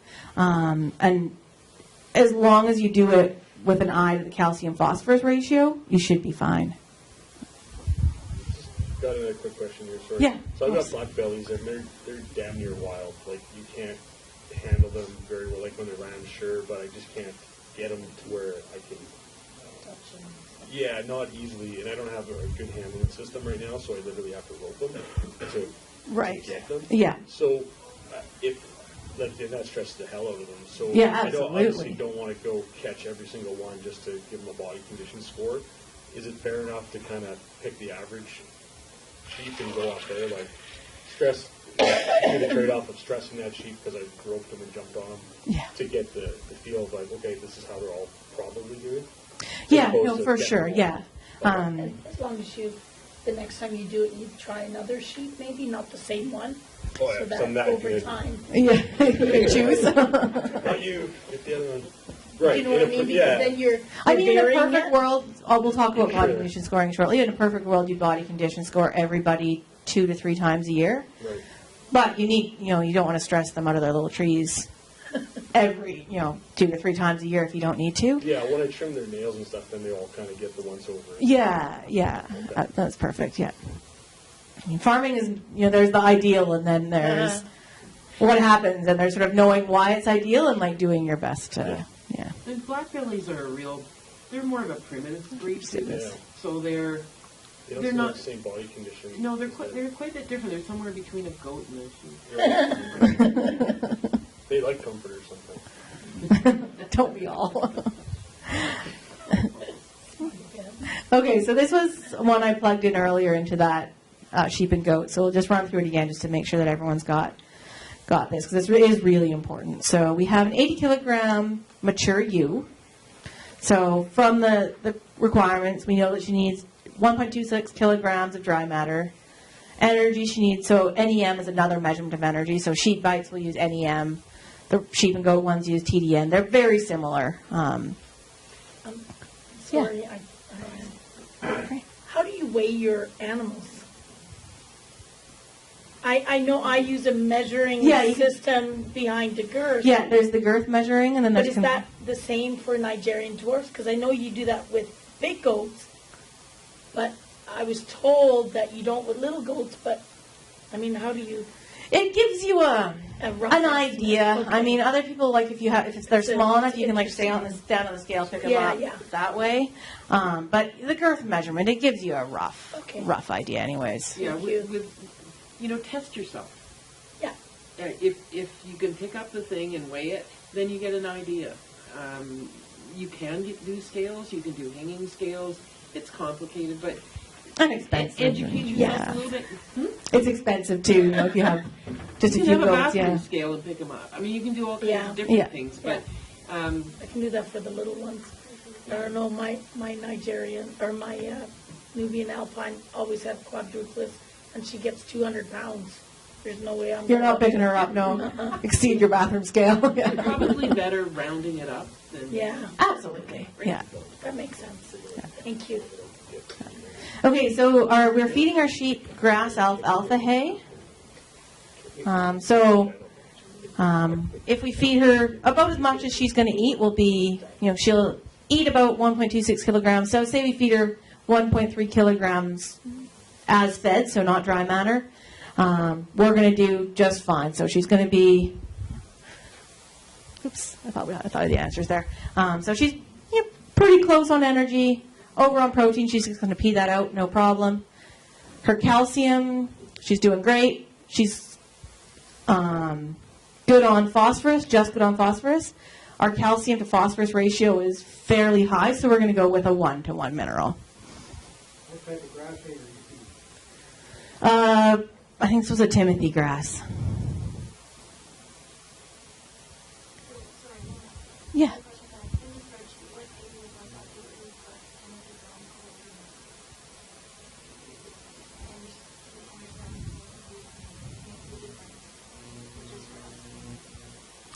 I think there's a generic sort of grass hay on the spreadsheet. Actually, let me actually look. That'll probably be higher quality because of the Timothy. Yeah, I mean the one for the feeds that are in there, I think your orchard grass is going to be the closest.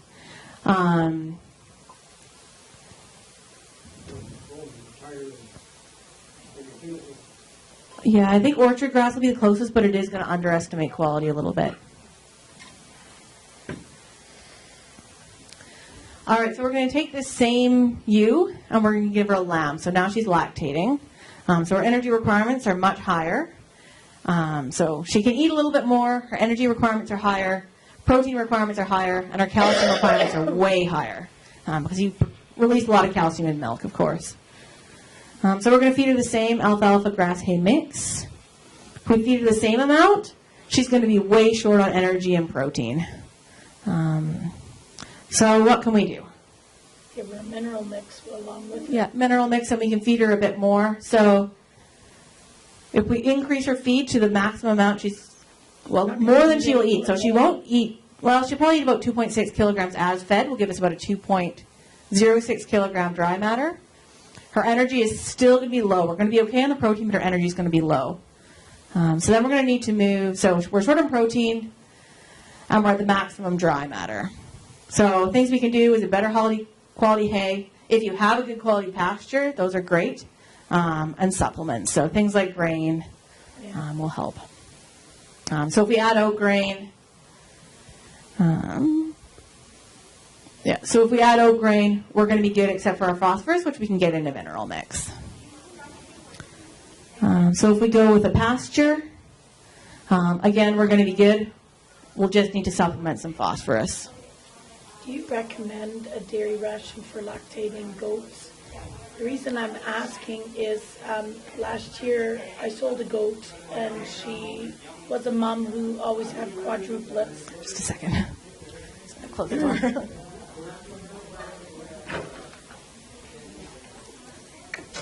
And to make a long story short, the balance, the new farmer was giving barley, oats, and hay, free hay, free water, and the goat lost so much weight that I got her back, and she's fine now, but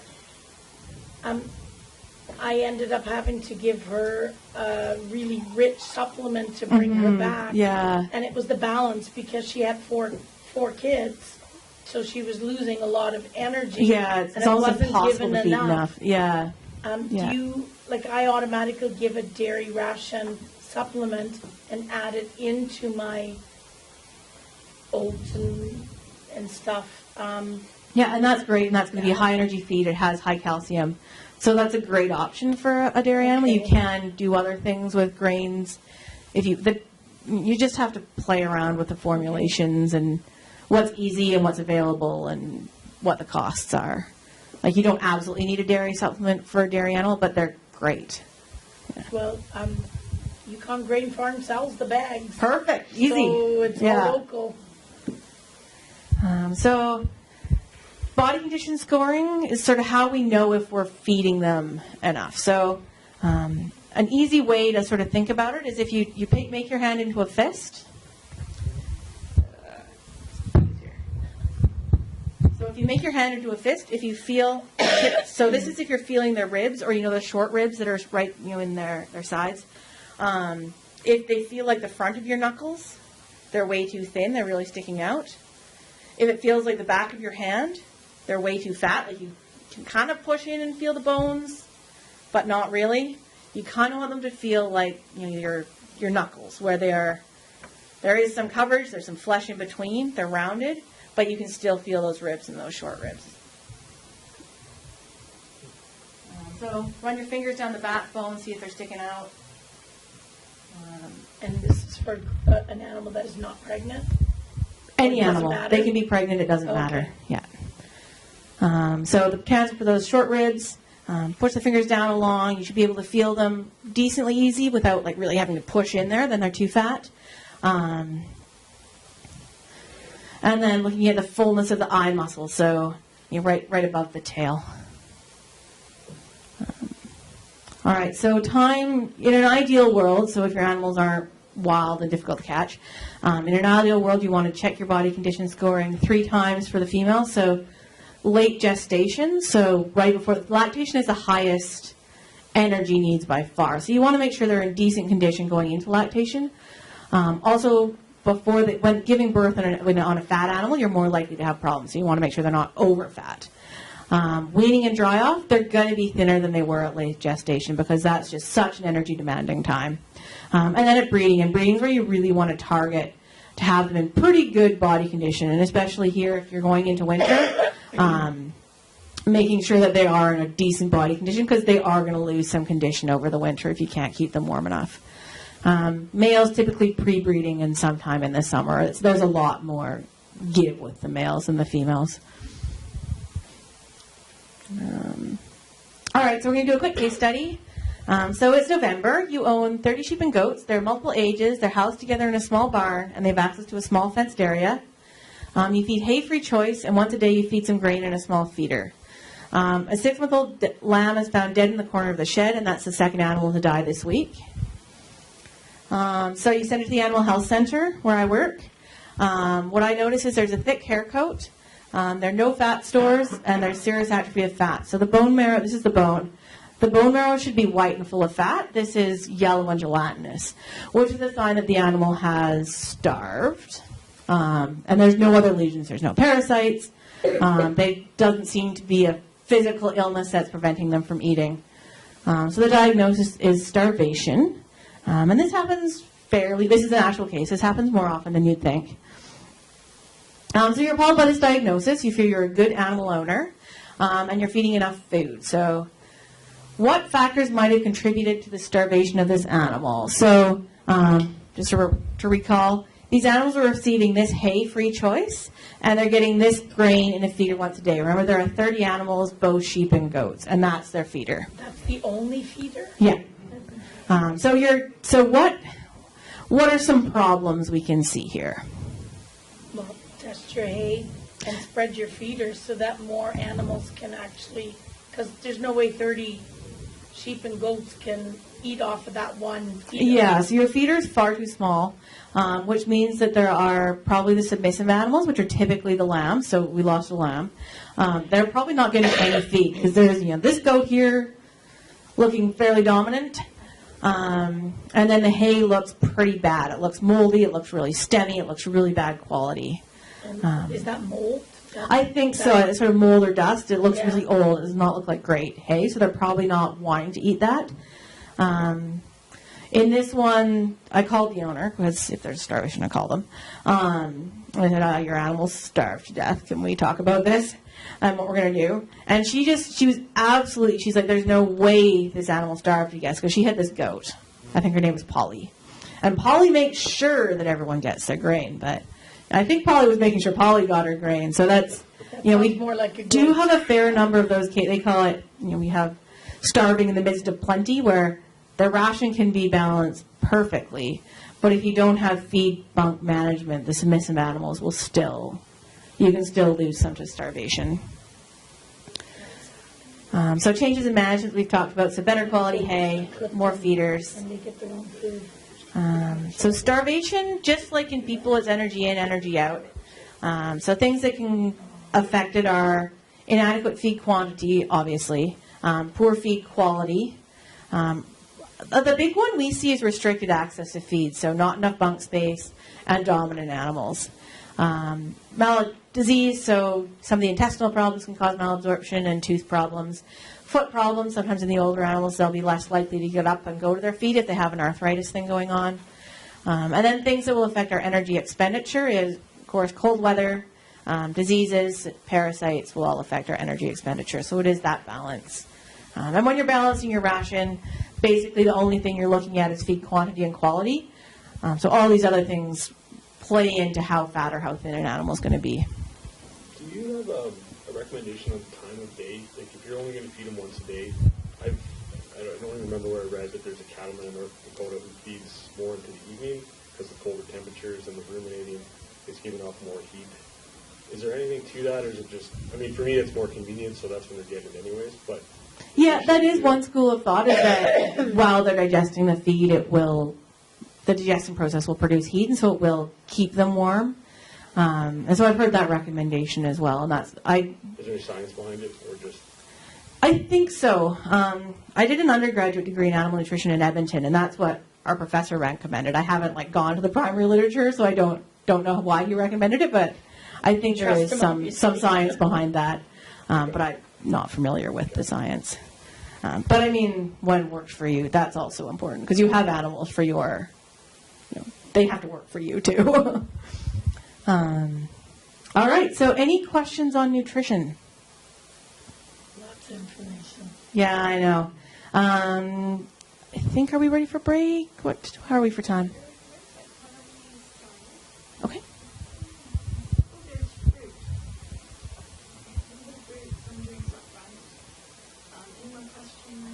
It'd be interesting to find out within the group here, what is the feeding,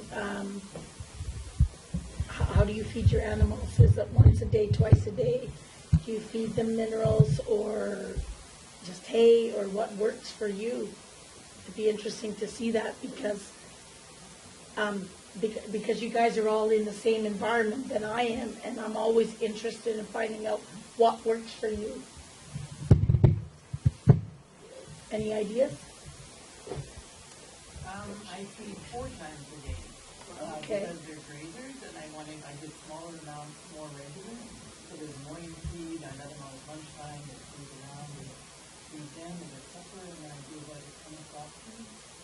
And if it's really, really cold, then I'll do it around 11 o'clock.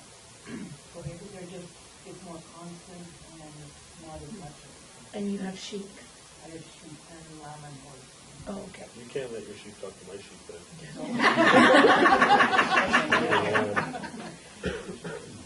I feed mine twice a day because I have milking goats and I have to milk twice a day anyway, or sometimes I only milk once a day because I'm also working full time. And I would love to find out if there's ways, especially when it gets cold out, my goats just love to waste hay. Like they eat twice as much anyway at minus 30, but for some reason, and they've got straw bedding, so it's not like, and it's dry, so that's not it's just that they love to throw it away, and it gets expensive. What kind of feeder do you have? I have a hay feeder that is got a mesh and then drops to the bottom, a feeder that they can eat from the bottom, so the smaller ones. Right. How big is the mesh? It's Yeah, 2 by 4. Keep them small. Yeah, 2 by 4. Unfortunately, they lose a bit of their fur here because they're sneaking the hay out, but it's not like big where it should come out. But for some reason, I go through twice the amount of hay during cold spells anyway because they eat a lot more. Yeah. But all of a sudden, at the And it's end of just the in the winter, cold that I've they're got wasting? like. Pardon? It's just when it's cold that they're wasting No. feed or all year round? No, I mean, I know they're smart where they will use it for bedding, but it ends up being 10 inches high, and I'm going, it doesn't need to be this high. And then, of course, it's super heavy by the time. Yeah, heavy and wet, and you're going Uh-huh. to get stuff building up in there. Yeah. Sheila, do you find there's less waste when you feed them 4 times a day? It's hard to know because when I let the sheep out, I let the horse in. Oh, okay, so you And she think does all the cleanup. So I don't Cleanup usually crew. have Okay. lots of extra crowd. I feed more when it's cold. Yeah. You know, there's just more Yeah. food going on. I find I have less waste, I think, but I have sheep, whereas they seem to be less messy than goats. Somebody has their hand up. Yeah, just want to add something. Because we do feed certain kind of alfalfa and grass mix to pretty much a lot of animals, with the mountain goats especially. They don't like the first part of it, and you have to sort it out. Because they're grazers, they cannot actually digest the cellulose. Oh, yeah. It's too close to them.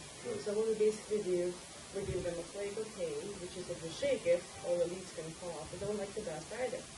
They want to do it, so they're going to waste it. So we just have it intact and let them sort of clay their eyes through it. And as they're doing it, we're removing the stems out. Or gently maybe take that flake of hay and take it off the ground spot for food. Because there are some male-mounted goats that we have that go in there and they like to wait with you and pee in there immediately. The second they get up, they do food, so they have to eat that way as well. So you just have to find a way how to get this first part of it, because it's hard, just like you said, they're going to keep digging for the good stuff that they want to eat, avoid the stuff that they're doing. So maybe moving it will be helpful. Just kind of, rather than... Yeah, I give it by sleeves.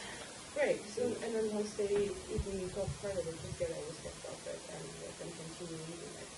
And eliminate the access to the dump feed at night. Well, within 12 hours, by the time I come back, they'll have spread it all over, unless I'm going there every hour, which I can't because I'm working full time. But you'll have to have both feeders for them to access, like you said, you need for those feeders that's also around the ankles that people do, so they can Yeah. get through. Just have more of them available to them. Okay. And then this way you can do it twice a day, or in the morning and when you come back from work. Okay. The other thing we've noticed with the cold, it's funny how, I guess you guys' goals are not pretty normal goals, but ours are. And we have actually a decrease of feed in the winter. They don't eat. They don't go anywhere. They stay, they've got their place lined up, and they stay there. They don't have food in their room at the last one for a couple of days. Actually, they don't have to go anywhere. They prefer not to. They've conserved the energy. They've got an adaptation to do so. But I guess you guys are different goats than we do. Well, a mountain goat is a different animal than a Absolutely, domesticated goat. All animals, northern Yeah, animals they are seem quite to have different. Develop the ways to conserve the temperature rather than don't look for it when it's 40 below. Yeah. They don't. They just prefer. Yeah, they've adapted to it. Hay bags seem to be, I think they're going to pay themselves off in a year. Like the bags you put them, they don't waste as much and they have to work for it more. I'm convinced, even though they're not cheap to start with, but Well, that's fine. I don't mind buying something yeah, that but works in terms of waste, in the it long pays run. for itself. It Yeah. seems like, yeah. Okay. Yeah, if it keeps your wastage down. I'll show you your water if you show me your egg. Is it safe? I'm not sure. Is the hay analysis free here? Yeah, I believe so. Okay, but the fields are so varied, and some producers are pulling it from different places. So unless you're actually pulling it off that field, and the field could have variations too. Are you better off just? I would find out more where, like, what if I got a good core and I'm basing it all up? If I really got that specific, am I better off just going with like basing my numbers on a crappy hay, as opposed to like getting a good, I happened to sample the best bale they ever produce off that one rich Take a corner. sample from those several bales. Yeah, the recommendation is to take several 20. anyway. You take 20 cores, stick Oh, them in you a take that bag, many? Okay. mix Okay. them, and then take a sample from that. So to you're try and getting get an over average. An average, Yeah. yeah. 'Cause you don't want to, you get the one good bale. Yeah, on you the can't, field or otherwise something. it's not a true reading. Okay. Yeah, Okay, the, so, I also make sure I don't feed from one farm. Like I try to get 3 different things from 2 different farms in 3 different areas. So that there are deficiencies in the field and everyone on the same field too. But I don't just have one thing I'm feeding. It's really nice to have different lots of hay so that you can feed, especially if you have groups of animals, you feed the best quality hay to the animals that need it, and the lower quality when you don't need it. And I just like to mix it up, and they're way more interested too, because the ones that then Yeah, they can get boring. I mean, we get bored eating the same thing over and over You're not again, feeding too. yourself, you're feeding a goat. Oh, I know. Oh, I know. Throw the auto food there. No, goats are picky eaters. They don't, everybody thinks that goats, they eat cans. They're picky eaters. They have their favorite can. and they're creative. They can get into any feeder. Oh, can they ever? Pretty crafty. Sheep are a lot easier for feeder management. Oh, but goats are fun. It's true. They are fun. New story every day. All right, well, let's take a quick break. We'll take a 15-minute break. And encourage anyone who hasn't come up and gotten their name in the draw for the door prizes to do so, and make sure we've got your name registered and you've got your handout as well. Is it possible to get some copies of this nutrition if it's not in the book? It is. I can email it on the PDF as well. I have people see that. I'm more than willing to give you my email because I would find that very beneficial.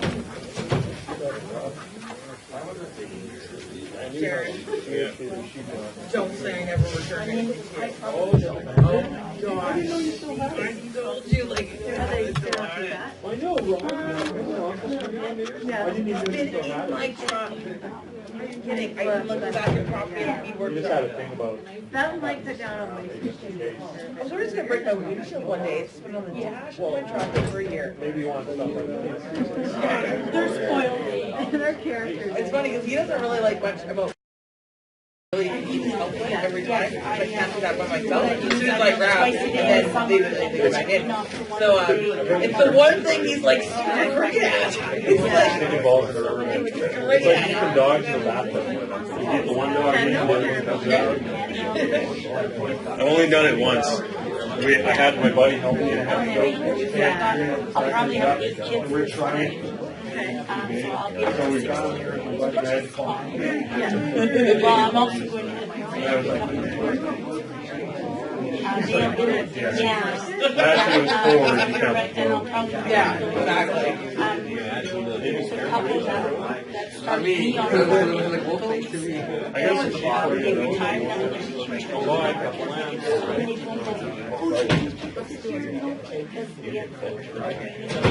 and so they want me to start to make up business a little bit. I think so too. They're not as finicky. They're bigger bone mass.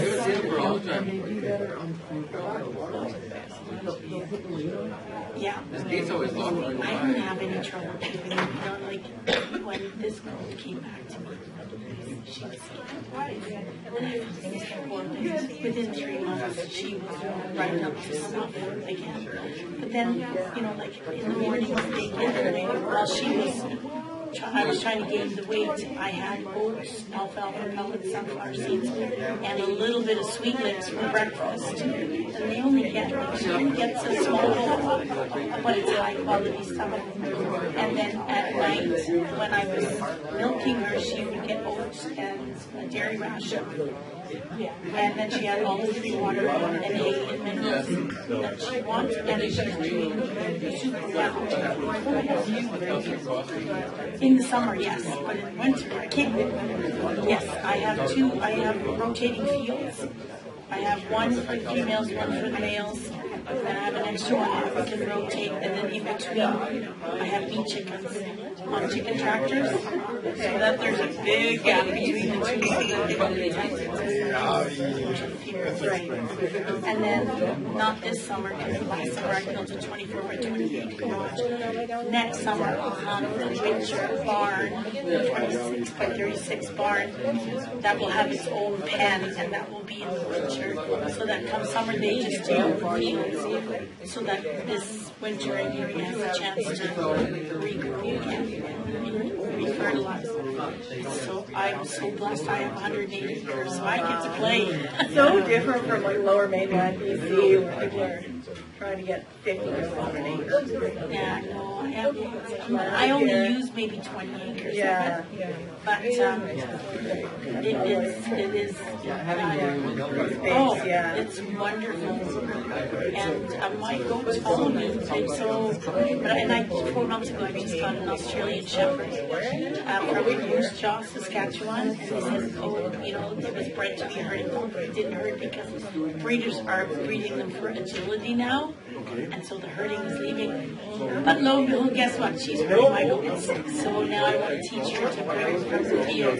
Right now I've insulated individual sheds so that she can teach them to. At night, because I'm too far out of town, I have to lock my goats up because I have lynx, I have wolves. You know what? You avoid problems. I have never. My late husband and I started this farm 7 years ago. I've never lost an animal to wildlife yet. But you have to. Yeah. Pardon? Oh, yeah, they are. Oh, yeah, they are. Yeah. No, locking them up. It makes sense. Same with when I feed my goats, they all get clipped in. So they all get their designated amount because one goat, who's pregnant and bigger, needs more than the smaller goat. So it doesn't make sense to just put them all in the feeder. And they know. They go, they come in, they know, okay, I got to be here. Because I don't get my food until I'm done and I have my goat. And then, There's no put together a backyard chicken course that I'm going to put on for the Ag Association. It's like, that's, but you know what? Right away. You were thinking you're going to save money. I would love to do my chores and in the morning when I go to work, I get up at 6 and I eat by 7. You're already buying like $7 for the ag. Are you But if you're like just buying like $8 pack from the superstore, but even then, I do my hay in the morning. you want to know where your food's coming from. To give them more. You want to know And then I milk it. Yeah, or just maybe like Minerals and feed, both morning and night. And half an hour each. So you can have outputs. And it's like, those are all good reasons to validate. It's to clean the pens with the tonic. That's when I take 3-4 hours. Make money off of it. That's real helpful. Yeah, no, mine are, in the winter they're in the...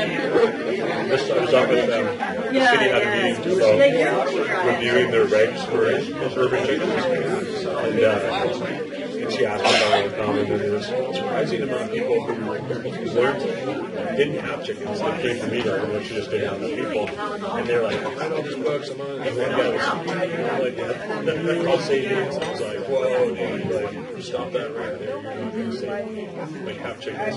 There's a million other reasons. What's that? How is it that you be kept warm? Because right there, you're going to heating.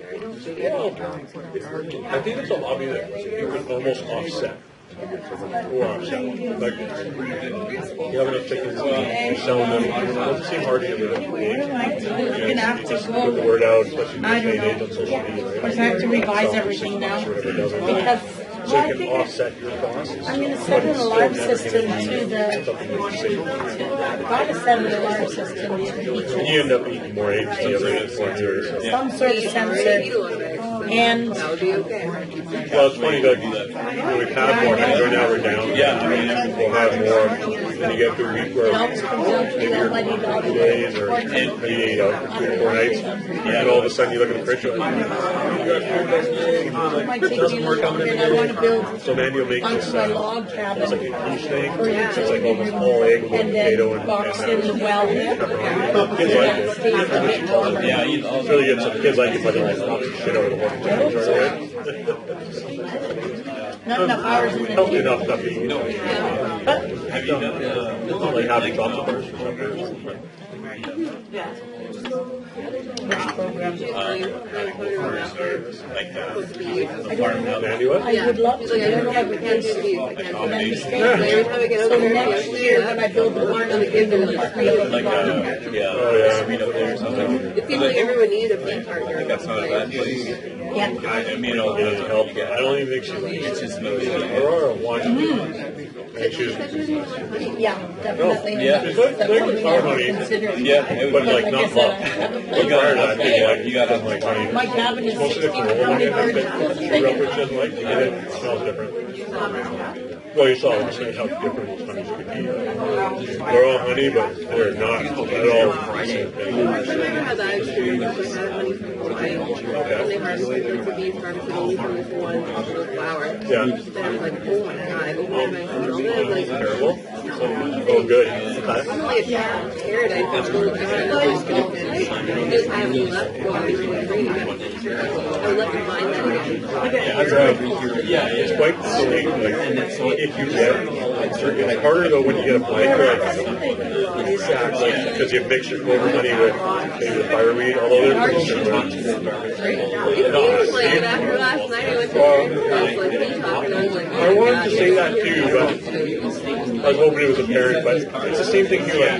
Like, you didn't have sheep, well, right now, just have that interaction part of macro and microminerals, you will never get goats and sheep, because it's like this is the perfect flow, and there's nothing realistically perfect, right? Like, sure, you can pick the stems and the leaves out. Yeah, it's, I mean, come on, I gotta go to work, I can't, that's right, everybody else is dodging, so that's perfect. The reality is that people all in the world are taking these animals, much less than I get a situation.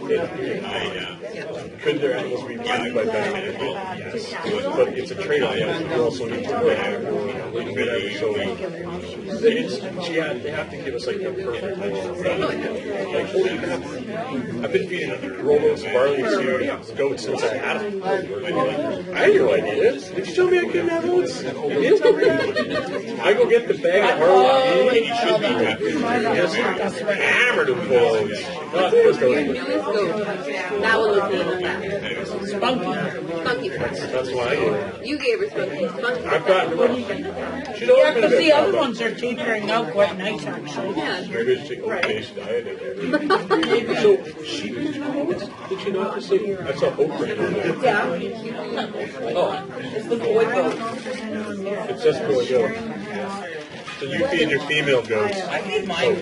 Yeah. Oh, okay. I would feed every single goat. Yeah, what else would I feed?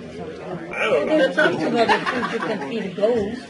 Well, for grain though, up here, what are you going to get? It's rolled oats and barley from the grain farm. What are you getting? Just In the barley? morning. I don't even think he has just barley. No, Just in the barley morning mix? they get a mixture of sweet licks and morsels. And So you're not oats. supposed to do that? I That's a give a horse little bit. ration. No, it's fine. It didn't say that on the chart, Colby. No. Said they're going to die. No. Okay. I don't think any of these goats are going to die. They're so healthy. Oh yeah, your goats are like, all them are there, man. I find out too, they don't just eat anything. Yeah, I don't know why people think that goats are, yeah, they do. If they like it, though. No. We adopted, we discovered that we adopted them because No, it doesn't have the Nubian ears. Dwarf. I've never heard of that. That's just a female. The way they're horns. Yeah. So she's old. What that means is that genetically, the Y and the X chromosome has it so that if she ever produces babies, depending if how she's old, she will have a chance of having goats that don't perform. To some degree. I have. I have pulled Nigerian. If that's your Well, she looked to me. She's definitely a mixture. Like she's not a purebred. There is Nigerian or pig in there. No. So they are mixed with the Nigerian or the pygmy goat. Those are your two general miniature goats.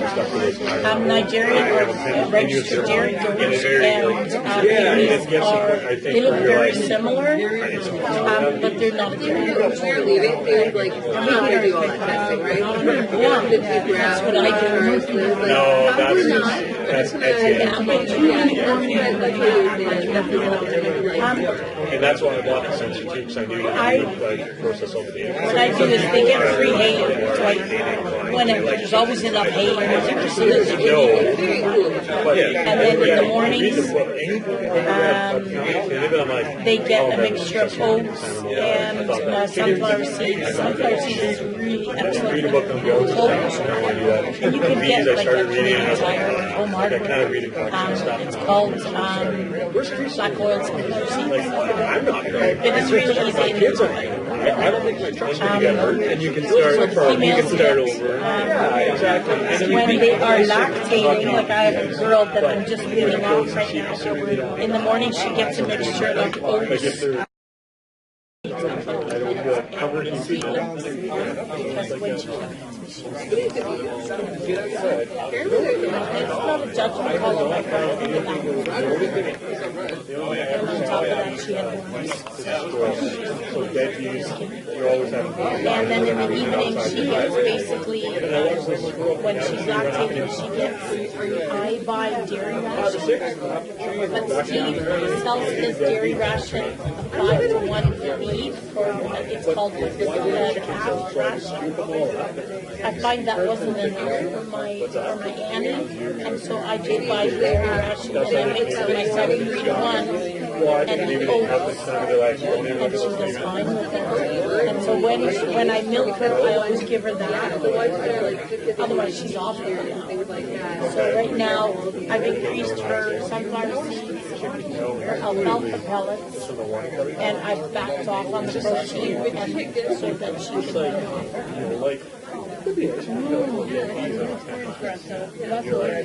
Oh, you never stop. Yeah, you never stop. I know. I love them. They're just characters. You know, Darren is teasing me because I go, when I tell them to go in their house, they go in their house. You know, I trained them to be social. They follow me to the field.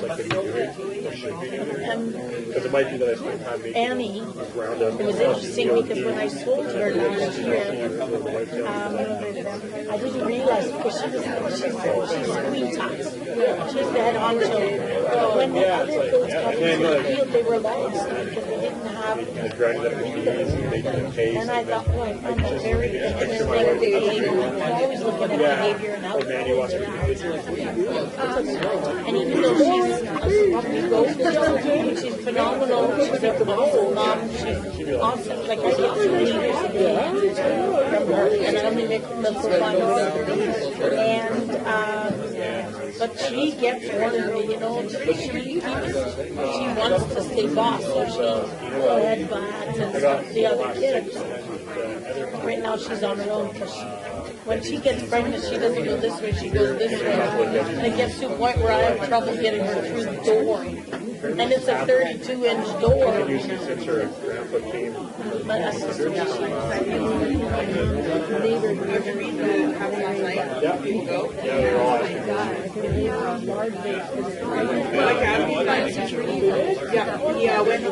I'm going to Edmonton at the end of March to pick up purebred. Poor Billy. So then you check them. So he moves them into the garage. He wraps them into his garage. It's just like a steady -10 temperature. Doesn't have air. Nothing. I don't think there's enough for a population where I can do it. I live in Belgium. Oh, yeah. Actually, I'm like, two of those. So we haven't really like gone in there to see a handful of something about dysentery. Yeah, I have so I kind of want to figure out what happened. Yeah. area. I gave it a shot. Good. Probably. 7.5 years. So, yeah. I did. Yeah, I bought it privately. It's a local farmer, and so it is very agriculture. Yeah. And they're like, you can also show and but I want to continue to train. So we have turkeys and chickens and layers and pigs and I still think that they're do you remember the question? No, I only get them come in the beginning of May and at the end of August. All right, if everyone can, excuse me, please take their seat and get going on the next topic. I'll take this brief opportunity to tell you, make sure, advertise the Yukon Farm Products Services Guide. It's a number of people here actually are on this guide already. It's an amazing resource. All kinds of people are using it, from caterers to many businesses. And it really also is a nice reflection of what's happening in the territory. Right now there's 67 farms who are listed, everything from hay farm to vegetables to livestock. And it's really becoming an important resource for finding out who's doing what, what's being sold, and really how to contact people. And in many cases, too, a good networking tool.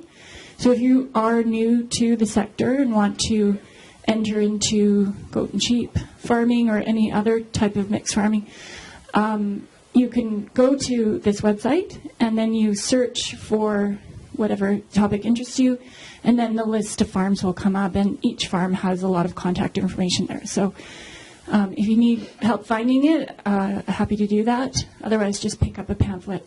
It'll be at the front. So on to, we've got two questions from the live stream first on nutrition, and then we'll move on to biosecurity. All right, so one question from the live stream on nutrition was if it was okay to free choice feed hay. And absolutely it is, as long, like that's, yeah, it absolutely is. And again, just make sure your animals are doing well and they aren't getting too thin, because if you're just feeding free choice poor quality hay, they might not be getting enough energy. But yeah, free choice hay is absolutely great, and a lot of people do that.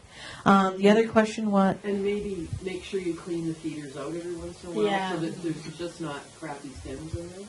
Yeah, so I don't know if you can hear comments, but the comment was to make sure that you clean the feeders out.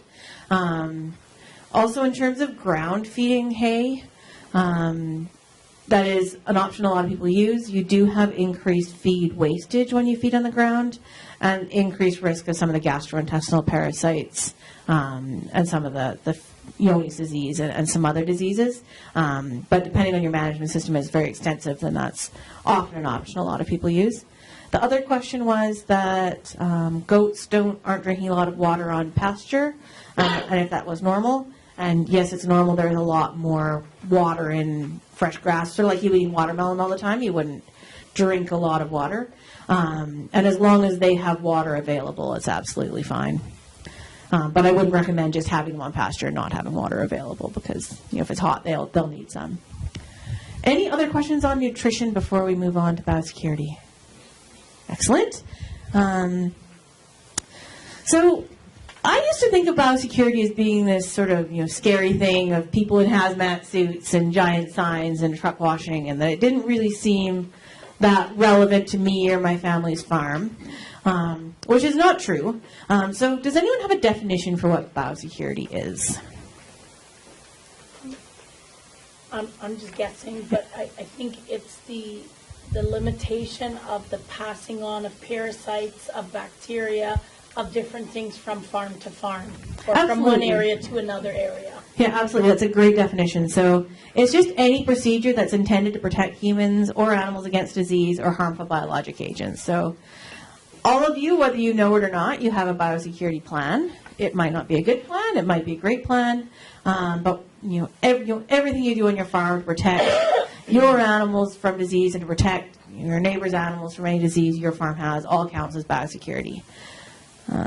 There are 3 basic components of biosecurity. There's bioexclusion, so that's keeping diseases off of your farm. There's biomanagement, so that's all of us will have diseases on our farms, and it's how you manage those diseases to make sure they cause the least impact on your herd or flock. And then there's biocontainment, which is keeping bad stuff on your farm off of your neighbor's farm. So there's the 3 sort of components of biosecurity. Everyone in this room will have a different biosecurity plan, and there's no one right way. In the binder, there's a checklist of different biosecurity things to think about, but those are just things to think about. You're going to look at that and be like, I have sheep because I want to go to a 4-H show. That is going to introduce biosecurity risks, but it's a risk. It's part of why you have sheep. It's a risk you're willing to take. So, for example, this farm on the right, this one, is a high-health swine nucleus farm in Spiritwood, Saskatchewan. They produce most of the breeding pigs for Western Canada. It's shower in, shower out. You aren't allowed on their farm after you've been on a pig farm in the last 2 weeks. They're in Spiritwood, Saskatchewan, because that is about as far from another pig farm as you can get. So they have a very different biosecurity plan. They've got a really strict biocontainment policy where they absolutely let no diseases onto their farm as much as possible. And that's quite different from the Leaping Deer Adventure Farm and Market, where I used to work in private practice, which was a petting zoo. So their biosecurity plan was just as strict and just as well thought out, but their goals were more to protect the children that were coming onto their farm. So they vaccinate their cattle for E. coli, not because it caused disease in the cattle, but because it could cause disease in the children. So they had a biosecurity plan, but it was very different. Everyone came onto that farm. So when you're coming up with your biosecurity plan and thinking about some of the things I'm going to talk about, you need to remember it has to match your farm goals. You're going to choose to take some biosecurity risks because it brings more, because that's part of your plan. It just needs to be well thought out. It's also going to depend on the disease threat. So we're going to talk a lot about the importance of getting a diagnosis and how that can really help you target your biosecurity plan to the disease. So I'll use human examples because we're all more familiar with them. And different disease threats you're going to treat differently, obviously. So things like Ebola virus, Canada has a strict bioexclusion plan. Like, we're going to do everything we absolutely can to keep it out of our country. And that's going to be very different from the common cold, which we have more of a biomanagement plan. We know that the Canadian population, there's a lot of cold virus floating around. We're all probably going to get a cold once or twice a year. And we do what we can to protect ourselves. We wash hands, you sneeze into your elbow, and all those things. And that's going to be different from a disease like rabies, where there are really specific things you can do to prevent rabies transmission into the human population. So vaccinating our pets and that kind of thing. And it sort of goes to the importance of knowing what threats you've got on your farm and then how do you manage them more specifically. It's also going to vary over time depending on how vulnerable your livestock are. So when you have a lot of lambs, they're a bit more vulnerable. If you've got children coming on or off your farm, or if there are diseases in your area that you're worried about, you'll change your biosecurity over time. So what are some things that we do for biosecurity? What are some things you do to keep disease off your farm and manage disease once it's on your farm? Anything? I don't have other goats coming to the farm for breeding, or people quite often, because I have 2 males, say, can I breed my goat with your males? And I'm hesitant to do that because whatever that goat has is going to expose all my goats. Yeah, absolutely. Anything else? Fences. Fences, yeah, fences are a great one. So anything from having a quarantine area, having boots, different boots in your farm for ones that you use on your neighbor's farm, fences, careful with the buying and selling, vaccines, deworming, washing your hands, those are all really important. Keeping track of the visitors that come on and off your farm. You may be having, if you have your kids have friends who have goats, you're having different boots that they can put on when they're in your farm so they don't have to wear ones from their farm, that kind of thing. Having a way to identify your animals individually. When you have a small enough flock or herd, that's not too hard. Once you get a big herd, it gets really easy to lose track of who's sick and who's been treated and who's who. Yeah. Is there a requirement for if you're selling or buying goats that certificate of health is provided for, or is it pretty much free? It's buyer beware out there for now. Yeah. You can ask the producer if they're high health goats or sheep or whatever. You can ask for testing. So you can do that, but it's all voluntary or on demand. Mm-hmm. Okay, so bioexclusion, keeping disease off of your farm. So what is going to be the greatest risk for introducing a new disease? New animals, absolutely. You're going to buy the wolf in sheep's clothing. You're going to buy disease onto your farm, in the most part.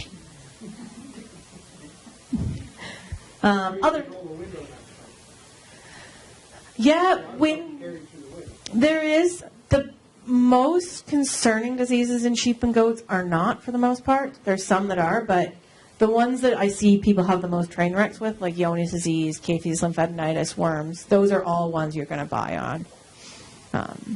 Kijiji's not the best place to buy an animal. No. Happens all the time. Absolutely. And it's not a bad... One year we had horses up here and they had strangled. They were not near any other horses than these horses 5-6 miles away. Wow. You can transmit diseases by people too, and weren't going around. no, but equipment, truck tires. There's a whole bunch of different ways that things can be transmitted. And you might just not think about it. People that use the same needle over and over and over again can transmit a disease. So there's a whole bunch of stuff depending on the disease and the landscape. Yeah, absolutely. So the most common ways we bring disease onto farm, Helen's gone over most of them already. I can't see anything there. So you've seen this presentation at least 4 times. Bringing in new animals is going to be your number one threat. Going to shows or fairs. Are there sheep shows, fairs that people go to around here? Not too much. People, equipment, we'll talk about one. Shears can spread a lot of disease. The environment, and then you can have vectors, so from insects, rodents, pets, and wildlife. Okay, so what kind of things can we do to minimize? So at some point, especially there are a lot of people here who are just looking into getting into sheep and goats. They're going to have to buy your flock from somewhere, your herd from somewhere. What kind of things can we do to minimize the risk of bringing in disease with a new animal? Reputable breeders. Yeah, know who you're buying from. And if you find someone on Kijiji who's selling, knowing those questions to ask them. Just meet them in a Walmart parking lot somewhere. What else can we do? Isolating the animal for a length of time. Absolutely, yeah. Quarantining. How long do we quarantine for? A month. A month, yeah. 4 weeks is recommended for sheep and goats. Let's see what else. So, yeah, find trusted sources, quarantining. Minimum of 4 weeks is suggested. We can do tests on our animals, see what they've got. That quarantine pen, what do you recommend for distance from the other animals? Your biggest risk is going to be nose-to-nose contact, so anything that prevents nose-to-nose contact is fine. Generally, people recommend 5-meter distance. But as long as you prevent the nose-to-nose contact, you're going to prevent 99% of the risk. So some things we can test for that are worth thinking about whether you want to test for them or not.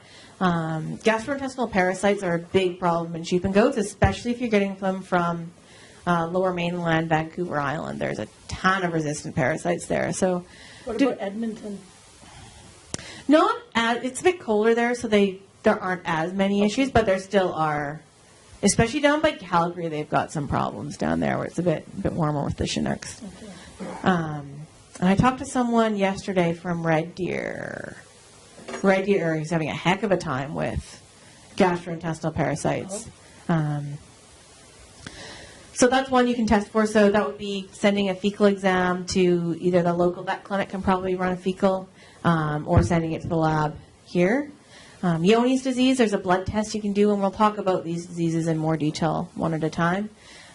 Caseous caprine arthritis and encephalitis virus is a good one to test for, especially if you're planning to keep that animal for a long time.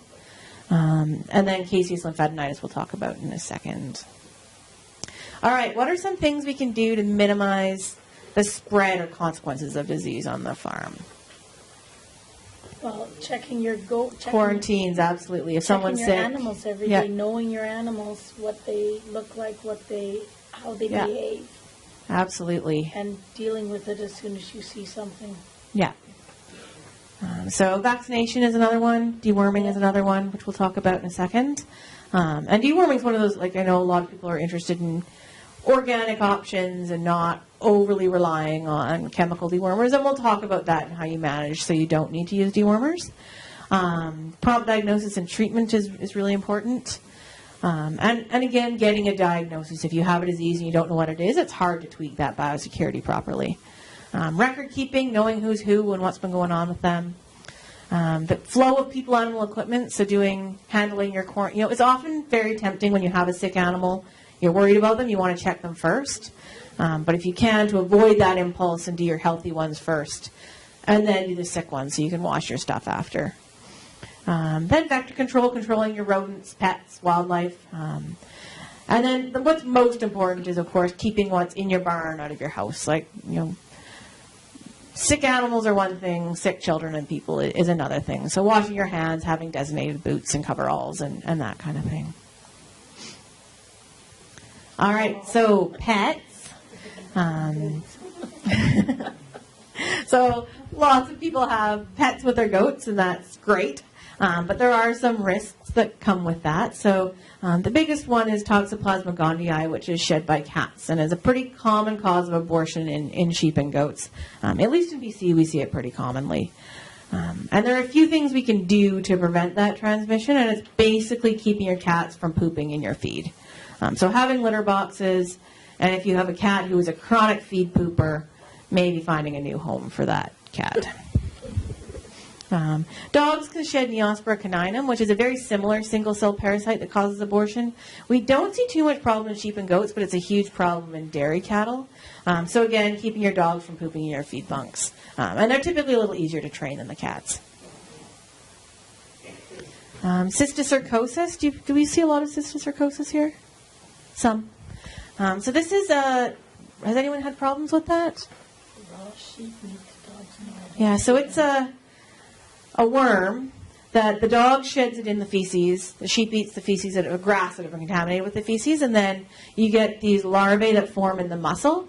It doesn't actually hurt your sheep, but if you're trying to sell your meat, having worm larvae in it does not do great things for your profitability and your management. So there's a couple ways you can stop this transmission cycle. One is not feeding raw sheep meat to your dogs.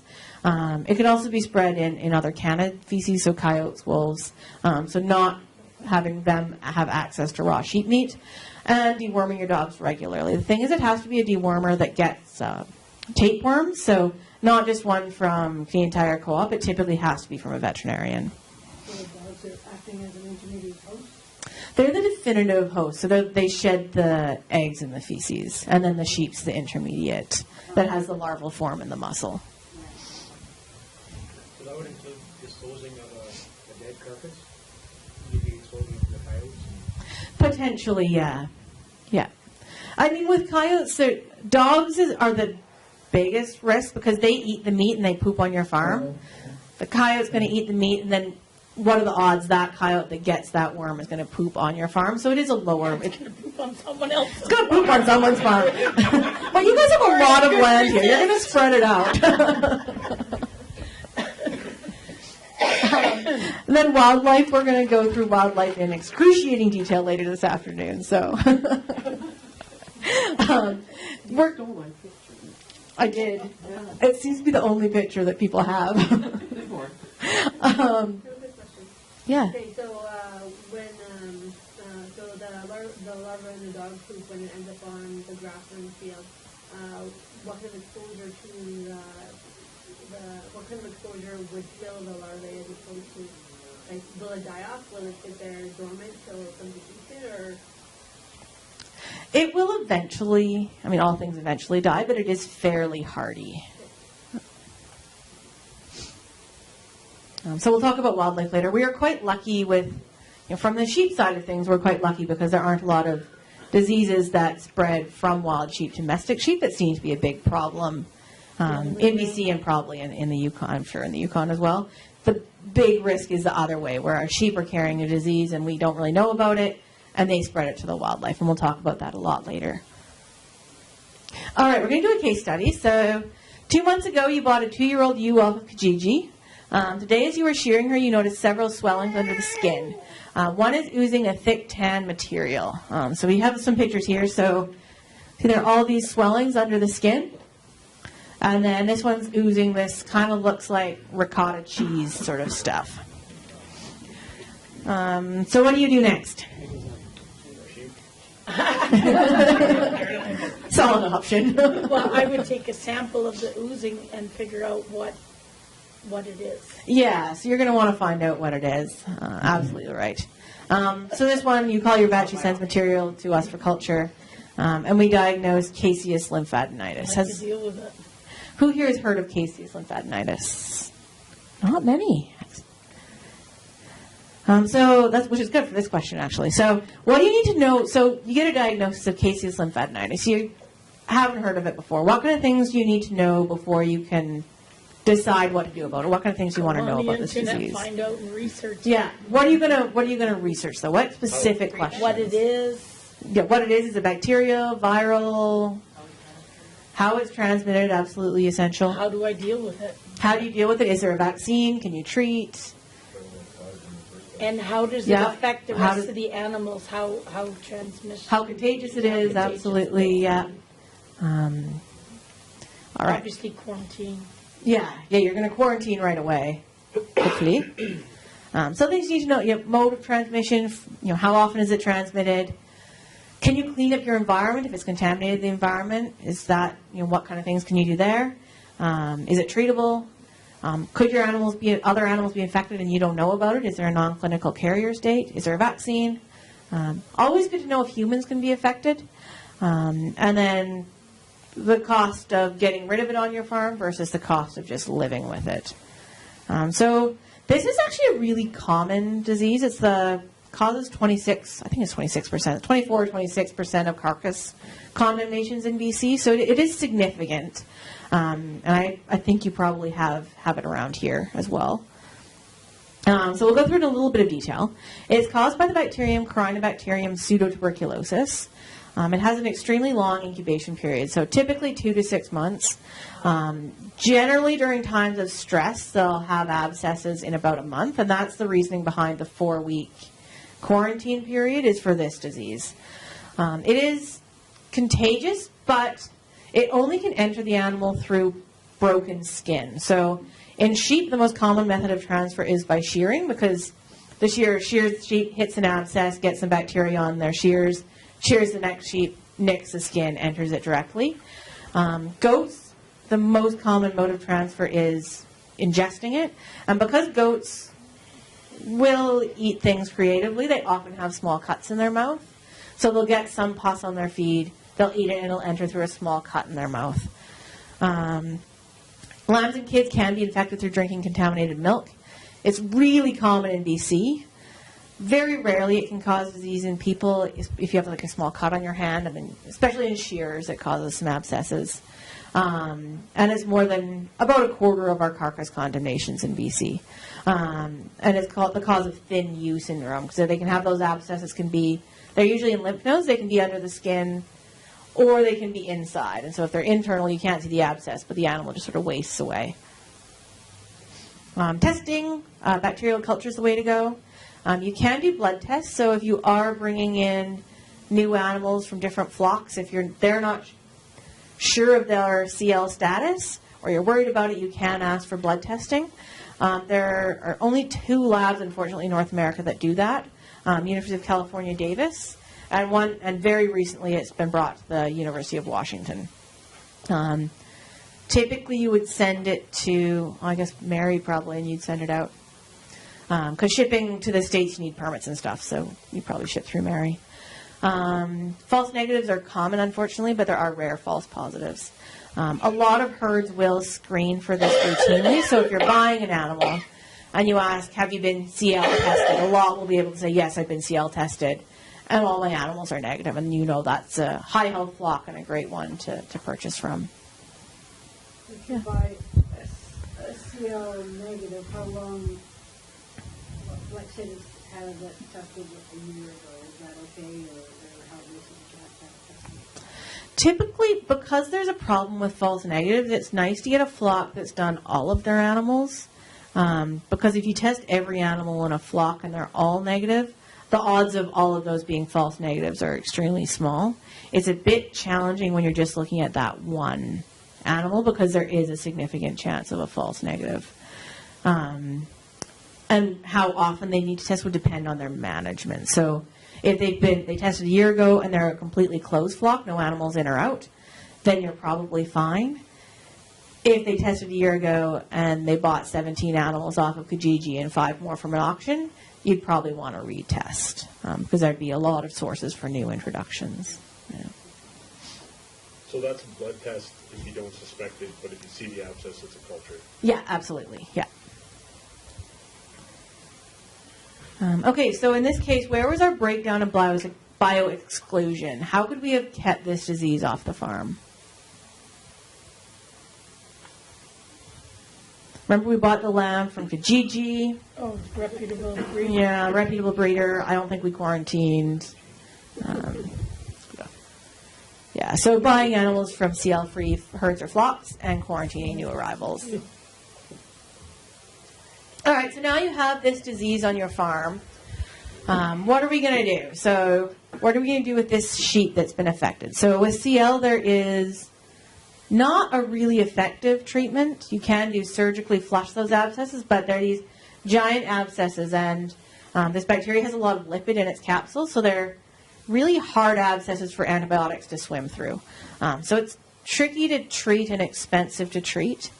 So we need to think if we're going to cull or if we're going to keep the animal. And typically, if it's one animal on the herd, if it's not one that is really valuable either financially or emotionally, your 5-year-old falls in love with a sheep, that does have to play a role in what you choose to do. You'd probably choose to cull. For the rest of the flock, what kind of things are we going to do? We could do, there is a vaccine available. Has anyone vaccinated for CL here? Glandvac? Anyone? It's a decent vaccine, but it's not the best vaccine. It doesn't completely prevent disease, but it does decrease the incidence of disease. So it'll decrease the amount of abscesses you get. The subcutaneous abscesses, the skin form, by about 90%, and it decreases the internal abscesses by about 60%. So we could vaccinate. We're going to look at affected animals. We're going to quarantine for sure. Maybe in contact animals we can quarantine. The real key point is going to be disinfecting equipment between animals, so especially our shears. Other things we can do is if someone has been affected is remove the lambs at birth before they're sucking or licking. So this is one thing to know when people are shearing their sheep here. Are you doing it yourself or do you get a guy in? You do it yourself? Perfect. That's easy. If you get a shearer in, it's always good to ask if they have a plan for CL is the common name for it. And they should be able to say their disinfectant plan, because that's going to be a really key way from preventing it from entering onto your farm. Sorry, I missed. How prevalent is the CL here in the Yukon? We don't know. Okay. Because I know, I mean, down south, you know, you're always getting breeders, oh yeah, CL tested and all that stuff. But it'd be interesting to see how we as a territory are dealing with it. Because I've never tested it because it's never been a concern that I've heard about. But now I'm hearing and I don't know. Yeah. Where do you get your animals from? I tend to get my animals from down south, Yeah. from breeders, because I know that I'm getting reputable breeders. Like Yeah, I will watch absolutely. them for 6 months before I choose to buy one.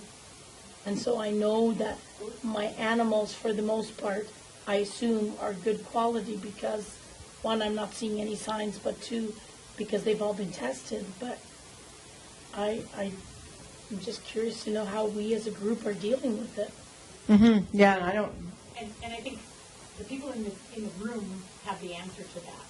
Yukon government doesn't really have a sense of what the health status is of livestock in general.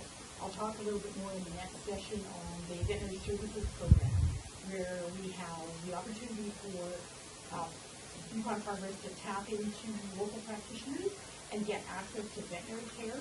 But the information that is shared between the producer and the vet is confidential with that veterinarian. Even though the Yukon government facilitates the funding, we don't get access to that information about what the animal's conditions are, how they were treated, what the concerns are. We do include a small questionnaire in that enrollment each year that gives people the opportunity to say, these are my concerns. Caseous lymphadenitis is not something we've seen on that as a concern raised so far. Right. It's really a small group of producers who are involved in that industry, whether it's sheep or goats. And so we expect that it would be present in some of the animals that are brought into the territory. As was discussed, this is something that can stay in the body for a long period of time. The animal may or may not show clinical signs. You may never know that your animal has it. And so it could be here, it could be hidden. It could be one or two of those thin roots that you just cull at 8 years of age or whatever. And if you're not actually slaughtering them food, or if they die and you compost them, we don't know. So there isn't a good sense of a good handle on the health status of any livestock species, really. When you choose to cull them, what is the requirement right now? Or is there, can I bury it? Do I need to burn it? Should I take it to the dump and put it in the animal carcass bin? What does Yukon have a requirement? There are requirements for solid waste disposal, and part of your farm plan, and Matt can correct me on this if I'm wrong, but there are requirements for solid waste disposal in the territory, and part of the farm plan typically includes an aspect of how you're going to deal with mortalities on the farm. Composting is, in my mind, an ideal means of disposal of dead bodies. The other alternative with mortalities on farm is if you're part of the livestock services program, you can talk to your veterinarian about having a postmortem done on that animal. We currently work with practitioners to provide that service. Jane and myself are both trained pathologists, and we have a laboratory capability within the building at 10 Burns, or we will do on-farm postmortems with veterinarians who are working with that farmer to say, if you have a death loss, that gets you some information and at relatively little cost. It comes out of your total balance, but you've got $1,000 a year, and people who are enrolled in this aren't using their $1,000. So that's another thing that can help with finding out what the health status is there. And again, whatever is done there, it's done with your practitioner, and it remains confidential to the farmer and the vet. So that's what I would suggest, but I'm a little biased on the value of pathology. Aren't we all? It sounds like this disease, though, too, if you were to burn or bury it, it's not going to cause any lasting problems. No. Okay. No. And I have hair sheep, so it sounds like probably. It depends on your source. Okay. But I'm not shearing, so. Yeah, so transmission is going to be less of a deal. And so would be similar to goats where it can be internal Right. and it can be through sores in the mouth or cuts in the mouth. Oh, okay. Yeah, and all you'd see would be a very thin animal. Or you can get localized Yeah, swellings sometimes. in the head and the neck Yeah. from Oh, the lymph nodes that get lymph nodes, access. That's pretty common. Yeah, for sure. It is, like in these workshops when I do them in BC, like 90% of the people have heard of this disease and at least 3/4 have, or at least half have had problems with it. So if you're getting, Alberta is the same, it's extremely common in Alberta, so, and Ontario. So if you're getting it from, BC, Alberta, Ontario, it's a good disease to know about, to ask about when you're buying animals. Especially if it's like, 'cause it sounds like it's not that common here since none of you have dealt with it. So great opportunity to try and keep it from not being as common in the Yukon.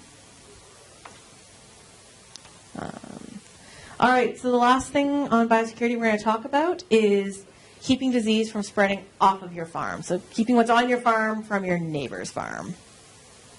So things we can do, of course, dedicated boots and coveralls that don't really leave your farm, having some spare boots for people if they're coming over. Having a visitor log, I mean, that's more important if you're a large commercial farm and you have feed people on, truck people on. I don't know about you, I pretty much know every visitor that comes to my house. I've usually fed them something. But having a vague idea of who's coming on and off your farm. Fencing is a great thing to have, and being able to close the gates. Like, you might not close them all the time, but being able to close those gates. Truck tire wash and boot baths and signage are more things that a large commercial farm would need to think about. All right, so this case study is one thing that's extremely unlikely to happen. It is probably the most likely, bad disease that could enter sheep and goat flocks in Canada. So it's something to think about, know what you're doing, but not something to worry about too much. It's very unlikely. So it's mid-August. Your son wakes you up by jumping on the bed. He's eager to start the day. Today is the day of his 4-H sheep show. You get out of bed and you look at your flock of 100 sheep, and the day takes a turn for worse as you see this. You have several sheep that are lethargic with fevers. Several are acutely lame, so you've got ones that look like this. They've got a hunchback, sore feet. This could have been a goat case study too. It causes the same things. You've got a bunch with these blisters on their tongues. Some of them where the blister, you can sort of see where it's peeled away. And then on their hooves, there's often some blisters as well. So, what do we do next? Yeah. Go back to bed, I think, is a solid option, too. Call the vet, yeah, or call Mary. Okay. All right, so it's bad. You don't know what's going on. So the key principles are to stay put if possible. Don't go to the 4-H sheep show. Maybe don't call your neighbor over who has goats to come and have a look and then have him go back and feed his goats.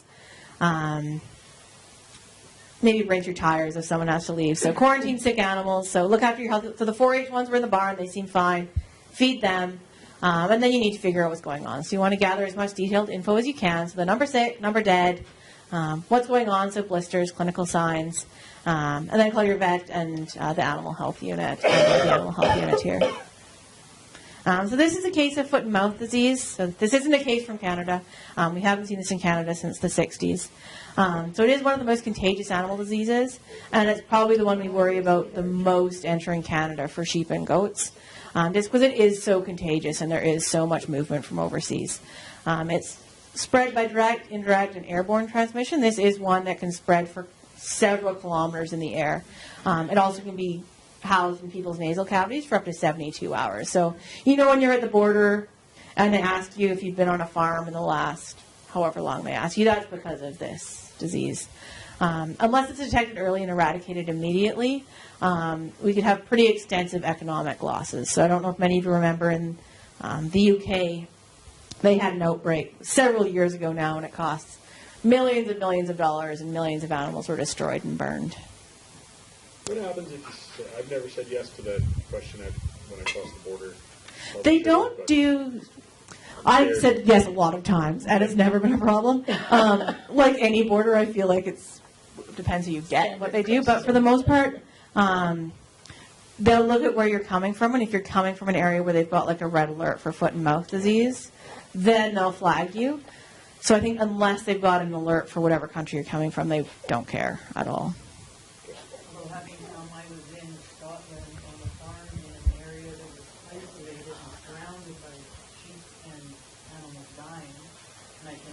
farm, got on the plane, got to Canada, and then within 72 hours, I said yes, and they said, they didn't have it. Yeah. So it's just totally taking everything. Yeah, I had a friend who went to Thailand and was working, I think it was Thailand, and she was working with animals with foot and mouth disease, and she came back and she, ticks the box, and she told the dude, and the dude at the border didn't know anything about foot and mouth disease and couldn't care less. So our border system isn't perfect at keeping diseases out, for sure.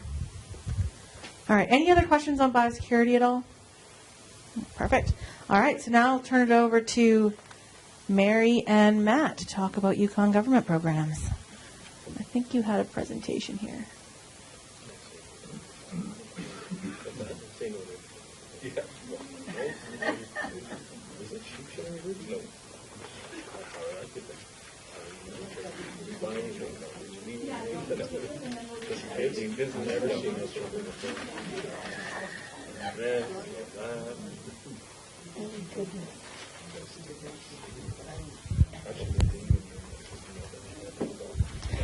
Okay, moving on to the next topic. We are looking at Yukon government programs, and it relates nicely to the last topic. So first up is, maybe I'll say second up will be Matt Larson. I'll explain it, and then I'll introduce Dr. Mary Vanderkop. So Matthew Larson is the Grazing Management Coordinator within the Agriculture Branch of the Energy, Mines, and Resources Department here in Yukon. He coordinates the territory's grazing lease program, and today he'll be speaking about containment and fencing issues. Matt also works closely with farmers to support and monitor initiatives that prevent wildlife damage on Yukon farms. And first up, though, is Dr. Mary Vanderkop. Many of you know her, huge supporter of Yukon farmers. Mary has been the Chief Veterinary Officer of Yukon since the position was established in 2010. She has been a veterinarian for over 30 years and is specialized in pathology. Before coming to the Yukon, Mary worked in government and animal health laboratories in Alberta and Saskatchewan as a livestock pathologist. And in her current role, she's responsible for delivering animal health programs for wildlife and domestic animals, as well as overseeing animal protection and welfare programs in Yukon.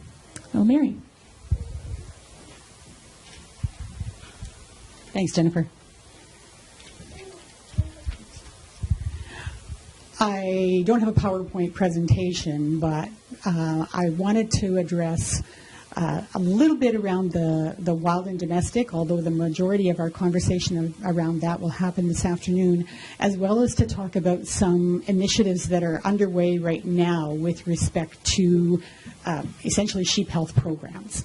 The first of those is what I mentioned already, which is the Veterinary Services Program. And this is really just as a reminder to people that in cooperation with the Agriculture Branch in Energy, Mines, and Resources, and funded by Growing Forward, and which is now going to be changed into the new program, but we still anticipate the same amount of funding, we do have a program that provides for $1,000 a year to individuals who are registered with that program. The requirements for, and this is $1,000 in veterinary services. It covers the cost of having a veterinarian drive out to your farm. It covers their on-call fees, their mileage fees, their service fees, up to $1,000 a year for any livestock species that are used for the production of food or fiber. We have minimal requirements for people to get involved in that program. One is that you have to register for a premises identification number. That program is managed through the Department of Agriculture. It's free. There's no cost to anyone other than sharing some basic information with respect to your facility, your location, and the capacity that your facility has for livestock production. So that program, again, everything that's entered into that is held within the Department of Agriculture. This is a Canadian program that is being recognized as more and more essential nationally. And in order to purchase livestock, it's becoming a requirement. So if you're buying from down south, the vendors there, the farms that sell, and I guess the place we saw this first was with swine. So guys go down, they're bringing back a bunch of pigs because they're going to be raised over the course of the summer. Farms that used to sell to them now are saying we can't sell to you unless you have a premises identification number. It's part of a national traceability program, and it is becoming increasingly required. So I just share that with you for your information. It's something that you might find advantageous to get on sooner rather than later, and the nice part about it is it gets you an in into the veterinary services program. Michelle.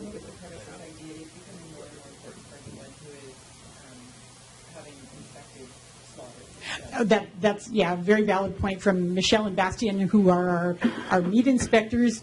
Michelle, when she's back from that leave, and Bastien covering that now.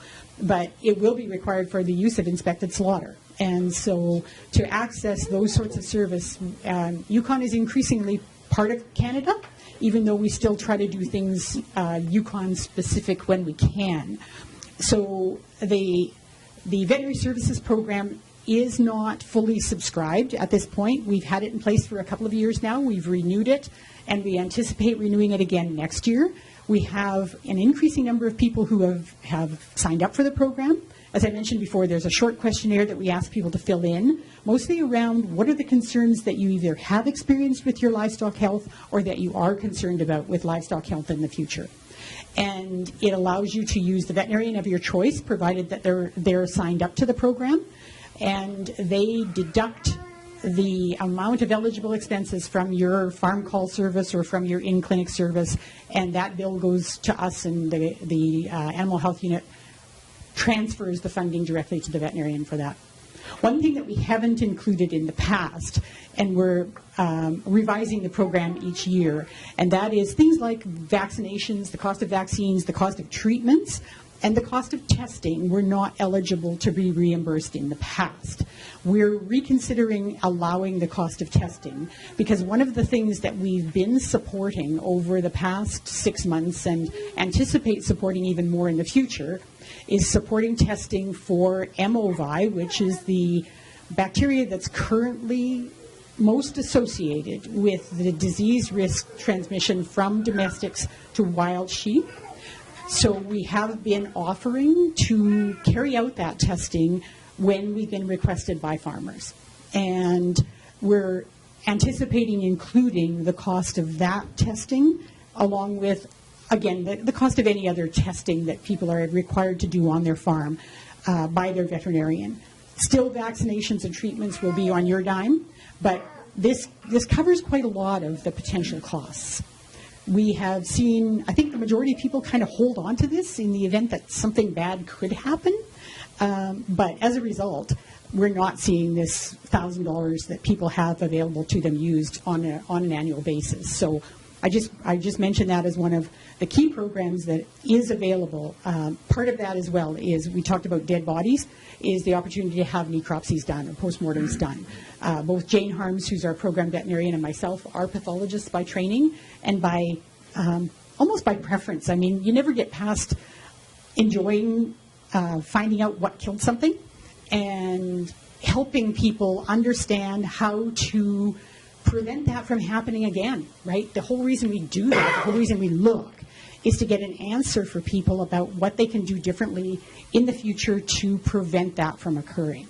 And it really does tie into the concern over pneumonia in domestic sheep and goats, and the possibility that the bacteria associated with that can be transmitted to wild sheep and goats. So we encourage that. Yeah, question at the back? When will that testing be The actual funding, or the funding and the support for testing domestic sheep and goats exists now, right? We get a call from any farmer who wants that done. They can contact me directly. They can go through their veterinarian if they choose to. We do that on a confidential basis, and we will go out and provide assistance with actually swabbing the animals. There's a regimen that we have in place that we're subscribing to. Things are not set in stone as to what's going to be effective, but as we talked about with other tests that are not 100% reliable, this is one where we need to see multiple tests happen before we have an increasing degree of confidence that that animal is truly negative. So we sit down and talk to somebody about, here's what we would recommend. 3 tests this far apart in these circumstances, and we'll provide the technical support as well as the facilitation of getting those samples handled correctly and sent to the laboratory so we have the best chance of culturing the organism if it's in fact present and being shed by those sheep or goats at that time. So that's actually in place now. The other area that we've offered support is if farmers haven't wanted to work with the government, because there is always a degree of trust, is that we'll provide them the information on where they can get the swabs, who they can send them to, how they can work on it directly. We won't in that case assume responsibility for those swabs being handled correctly, but we will give whatever support we can to people who are interested in pursuing diagnostics on this issue. And we've done that in the past as well. The funding support for general testing, so say somebody's interested in caseous lymphadenitis or something like that, the cost of testing for that won't be rolled out until the rollout of the new program, which will be April 1st, our fiscal year. So yeah, one more question on that. Is there a better time to test, like after lambing, when the more... For MOI? For anything. For anything? Like I'm assuming you're not going to call vets out all over the place, but if you're trying to pick one time... Yeah. The time when animals are most stressed is, in my mind, is the time when if they're harboring anything in a subclinical state, they're going to shed when they're stressed. So lambing and lactation, that's when ewes and does are most stressed, right? Milk production draws hugely on their resources and puts them into a state of stress. It also is the best time for whatever bugs that are hanging out there under the radar to activate and go, hey, there's a baby around, right? If she's nursing, there's babies, there's new ways that I can perpetuate into the next generation. So times of high stress, particularly lactation, are the best times to catch a positive if you're going to get it, in my mind. So kind of touched a little bit on that. I want to leave Matt some time to go through some of what the Ag Branch does directly. But maybe before I head into that, one of the things that I want to make people aware of is that currently the government has distributed information on a regulation that is going forward under the Animal Health Act.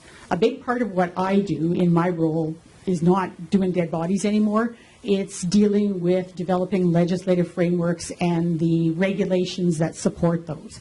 We passed a new Animal Health Act a number of years ago, and that act actually gives quite a lot of authority to government to take action if there is a hazard that is detected that has implications for either animal health, whether wild or domestic, or the possibility of being transmitted to people. That act is already in place. It includes some capacity for government to do things. One of the big parts of that is the authority for government to pay compensation, right? I talked earlier about us being kind of Yukon specific, and that act incorporates the way and means by which government can pay compensation, but not the detail. So it provides the authority for that to happen. The regulation that's been developed after we did stakeholder consultation, we did the act in 2014, we did stakeholder consultation in 2015. And Jennifer has actually sent the link out to all of the information on this through the YAA membership. But what we're including in that regulation is what we heard from the stakeholders who were at the table, but it includes the details of how compensation for costs or losses that are suffered under an order that is given under the Act would be compensated. In general, it's really what's proposed is quite generous and quite simplified so that we're not getting into a lot of bureaucracy, I hope, with administering that. I can provide those details to anybody who's interested in having that conversation over the lunch hour or after or at any time. But that compensation question is really one of the big things that's going to be addressed in the new regulation. The other thing is going to be how to appeal for that compensation. So if you're not happy with the fact that a registered cow is a $10,000 compensation and you feel that your bull is actually worth $30,000, this regulation will include the process that you would go through in order to appeal that decision. That decision is made by the Minister of Energy, Mines and Resources, but that there's a process in the regulation and detail about how people still have the authority to appeal that. You can always go to the courts, but this gives you a means actually within the bureaucracy to avoid a court situation and the legal fees that are associated with that potentially. The other thing that is in that regulation is a list of the hazards that will be required to be reported if they occur in Yukon. Right now, government can take action on any hazard that we deem to be significant. But this list will establish those things that we will require someone who knows or ought to know that this is present to report to, and it's report to my office. The reason for that list is to allow us to get out and act quickly to contain those hazards. We have several different categories of hazards. Some of them are infectious diseases. So some of them are things like rabies and like chronic wasting disease and diseases that have the impact either on public health or on animal health to require action immediately to try to control those. And those actions that government would take to control those are the things that people can be compensated for. So as an example of an infectious disease, one is salmonellosis or salmonella. And that's on there because if a bunch of kids get sick from eating egg salad at a summer picnic and it turns out the eggs were all purchased from one farm, we need to be able to do something to prevent the sale of eggs off that farm until we can determine whether those birds are actually shedding salmonella, and that was the cause of those kids getting sick. So the regulation will specify that salmonella as a diagnosis that has to be reported. If it is, we'll go out and we'll work with the farmer and we'll say, okay, number one, stop selling eggs. Trust that the loss that you experience from those eggs that you have to not sell will be something you can be compensated for. We test those birds. We determine if they're shedding salmonella. If they are, we would order destruction of that flock, and depending on whether those birds were salvageable or not, the disease dictates that. If it was salmonella, we probably would consider they would not be salvageable. So we would order destruction, and the farmer would then be eligible for compensation at the maximum rates that there are listed in the regulation.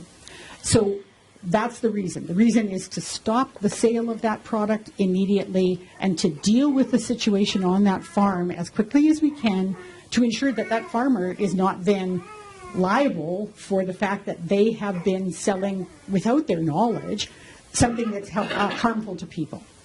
So that's an example of an infectious disease that's on that list.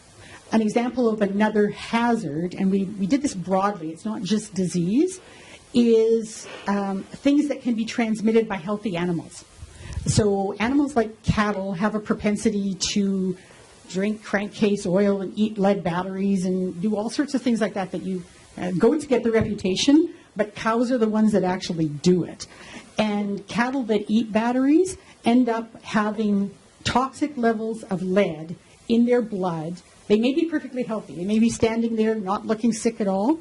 The milk from those animals or the meat from those animals has the potential to cause illness in people.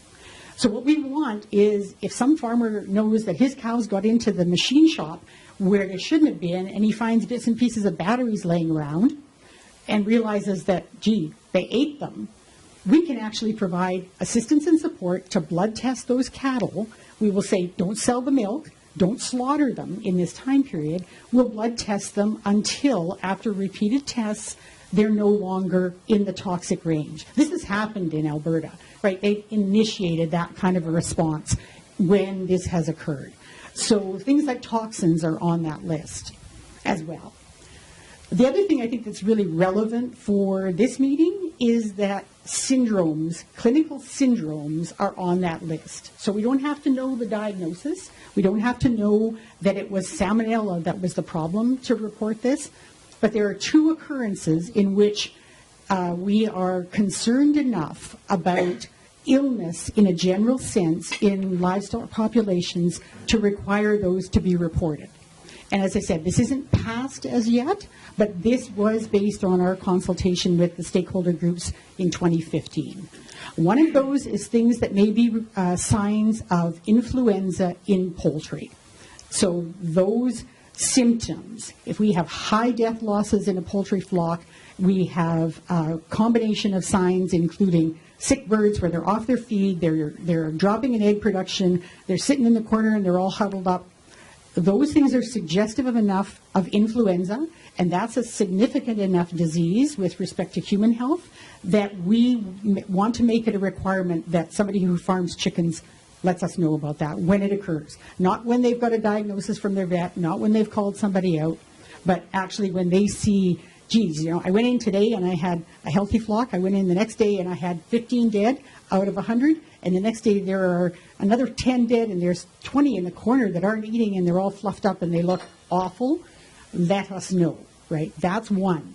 The second one of those syndromes, which is relevant to this audience, is respiratory disease in domestic sheep and goats. And so the occurrence of snotty noses, difficulty breathing, animals, really, those are the two big things, right?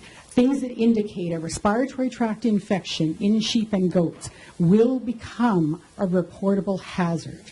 This was vetted by the stakeholder group that were present to provide information on this. It was tied to the understanding that reporting of that would be associated with a helpful government response and the opportunity for us to get in early with respiratory infection, test animals, assist people in ensuring that they have appropriate containment, and in the event that we did find something that is a risk, and this is related to the risk to thin-horn sheep, in the event that we found something that is a risk, that we could take the kind of action to control that risk. So that's the one where if there are concerns about that, I would appreciate people coming and talking to me and getting more details. I'm giving you kind of an overview, and it's a fast overview of where that sits at this time. And it is out with organizations for input, but I think it's also important that individuals whose organization may or may not speak for you have the opportunity to raise concerns or to let us know about that. A question again at that? So would that be reportable for everything from, say, a commercial producer to somebody that has one goat as a pet? Yes, it would. And again, the Act says anyone who knows or ought to know. And so it really, in majority of cases, for the majority of these hazards, it puts the onus on veterinary practitioners.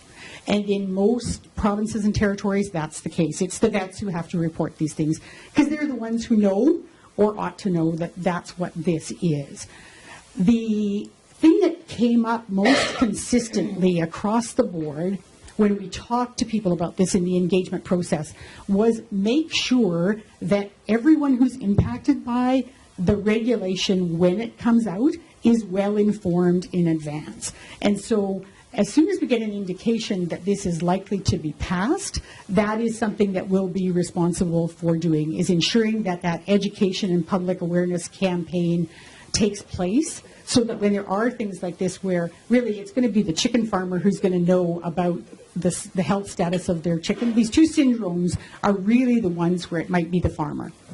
And I think there's always going to be allowance for the fact that people may not have heard, they may not recognize. Nobody's going to be going out and prosecuting people for offenses under this. That's not the intention. The intention is to provide a means in legislation that allows for people to get assistance as early as they can, and when action is taken under an order, then compensation is due, right? So that's the other part that's really tied to this is if it's action under an order under the Act, people are eligible automatically for the compensation. So question here? Oh, go ahead. How specific will the signs and symptoms be? I mean, you know, sometimes a goat gets a cough. Does that mean we'll automatically call you, or like how, you know what I'm saying, that balance? I think we'll provide some guidance on that. Okay. You know, if it's, my number one would be, is it running a fever? right? absolutely. You know, if it's running a fever, you know you've got a sick animal. Something is fighting. And that's more than just something that's got a Irritated. cough that could be from dry, dusty feet or something Yeah. like that. So, there, like I say, there's going to be a lot of leeway and allowance for this. The intention really is to a great extent, to trust the farmers, to know when you're kind of walking into that bar and you go, oh, crap, you know something's wrong. What I'm saying is, in those situations, there's help. It's government help, but we really honestly are trying to do this in a manner that will allow for the best possible response for the public good and not burn farmers in the process. So that's the intent. Jim? How can we get some qualified vets up there? Well, we're working on that. We provide the opportunity for, some of us are qualified. I guess I'll temper it with that. But I am so. Jim, I am in the office. I return your phone calls. I want to leave a message last January, like a year ago. Yeah. And the tape recorder from our phone will not be in the office until the 28th of December. It turned out that was from the year before. No. Yes, it was. It may not have been my call. We, as government, we support the private practitioners, so the private sector veterinarians. The veterinary services program was designed to allow the opportunity for private sector practitioners to fill the gap with respect to providing livestock health services. We are constantly taking comments, and we hear some of those, about how well it's working or not working. We will actually have a formal evaluation process for that as we go forward before we determine, and we're prepared to give it 5 years, I think it's fair to say, to get a sense of how well that's working out. Whether farmers want it or they're content with Dr. Google, that's part of it. Whether practices that exist here are engaging with farmers and providing services in a timely manner, right? All these things are things we're taking feedback on, and we will be continuing to assess the value of that program. So. I'm confused at where we stand as of this day right now. So can I, Monday morning, get a premises ID, have a vet come out and test for Moby, and if any animals test positive, I'll be reimbursed then? Or am I waiting until April for CAP to come into place? Where are we at with regulation? The regulation would have to be passed. This regulation, right, which is the Animal Health Act regulation, would have to be passed before we could ensure compensation, because what I'd have to do is issue an order, right, that the animals be destroyed. And that's not in place yet. Right now, if you wanted assistance with testing, you can call my office and we'll arrange that. And we'd get you into the program with the premises ID. So the first half of that, in place now. The destruction compensation, not until the Animal Health Act regulation is passed. But you still have the power right now to order the animal destroyed under the Act. Technically, I can. I think there's still, what we would like to see is a direction from the current government with respect to how to deal with the whole issue of sheep to sheep, right? The risk transmission. So potentially we could do that. To some extent, it would be setting a precedent if we did it on one farm that might lead us down a road that might not be the road that government is planning to take. So the ministers have information, I'll get into a bit of this now, but the ministers have information with respect to recommendations, risks, hazards associated with this. It's their decision, right? The bureaucrats, the people who work, provide the information up. They really take the entire policy and the direction forward into consideration before they endorse a specific approach. But at this stage, happy to support the testing and happy to facilitate that through our office. And preferably for people that are within the program. So if I, like this hypothetical, I test now and half and half Moby, can I just wait till April 1st and get reimbursed? It's not in April. This one's not in April 1st. Sorry, this is when the regulations This is when the reg is passed. Okay. And when there's a policy decision made with respect to what Yukon government program will be going forward. So, but you can do the other part of it is the testing isn't simply a one-off testing. It's like test now, test again in a month, test again in another month. It's at least 3. Yeah. So we're already looking at a period of time, especially if they test negative. And often they do. Like the work that's been done in Alaska, the work that's been done in BC, the levels we're finding in the north are not nearly as high as what's been reported out of Washington and Idaho and other areas in the south. So they may not test positive. It's not always that clear cut. And even when they're stressed the most they can be, they may not be shedding. So it's one of those bugs that hides out a lot. So I think I'll maybe move on because I don't know where am I at for time. Matt, you got 15 minutes. But we're taking questions during instead of after.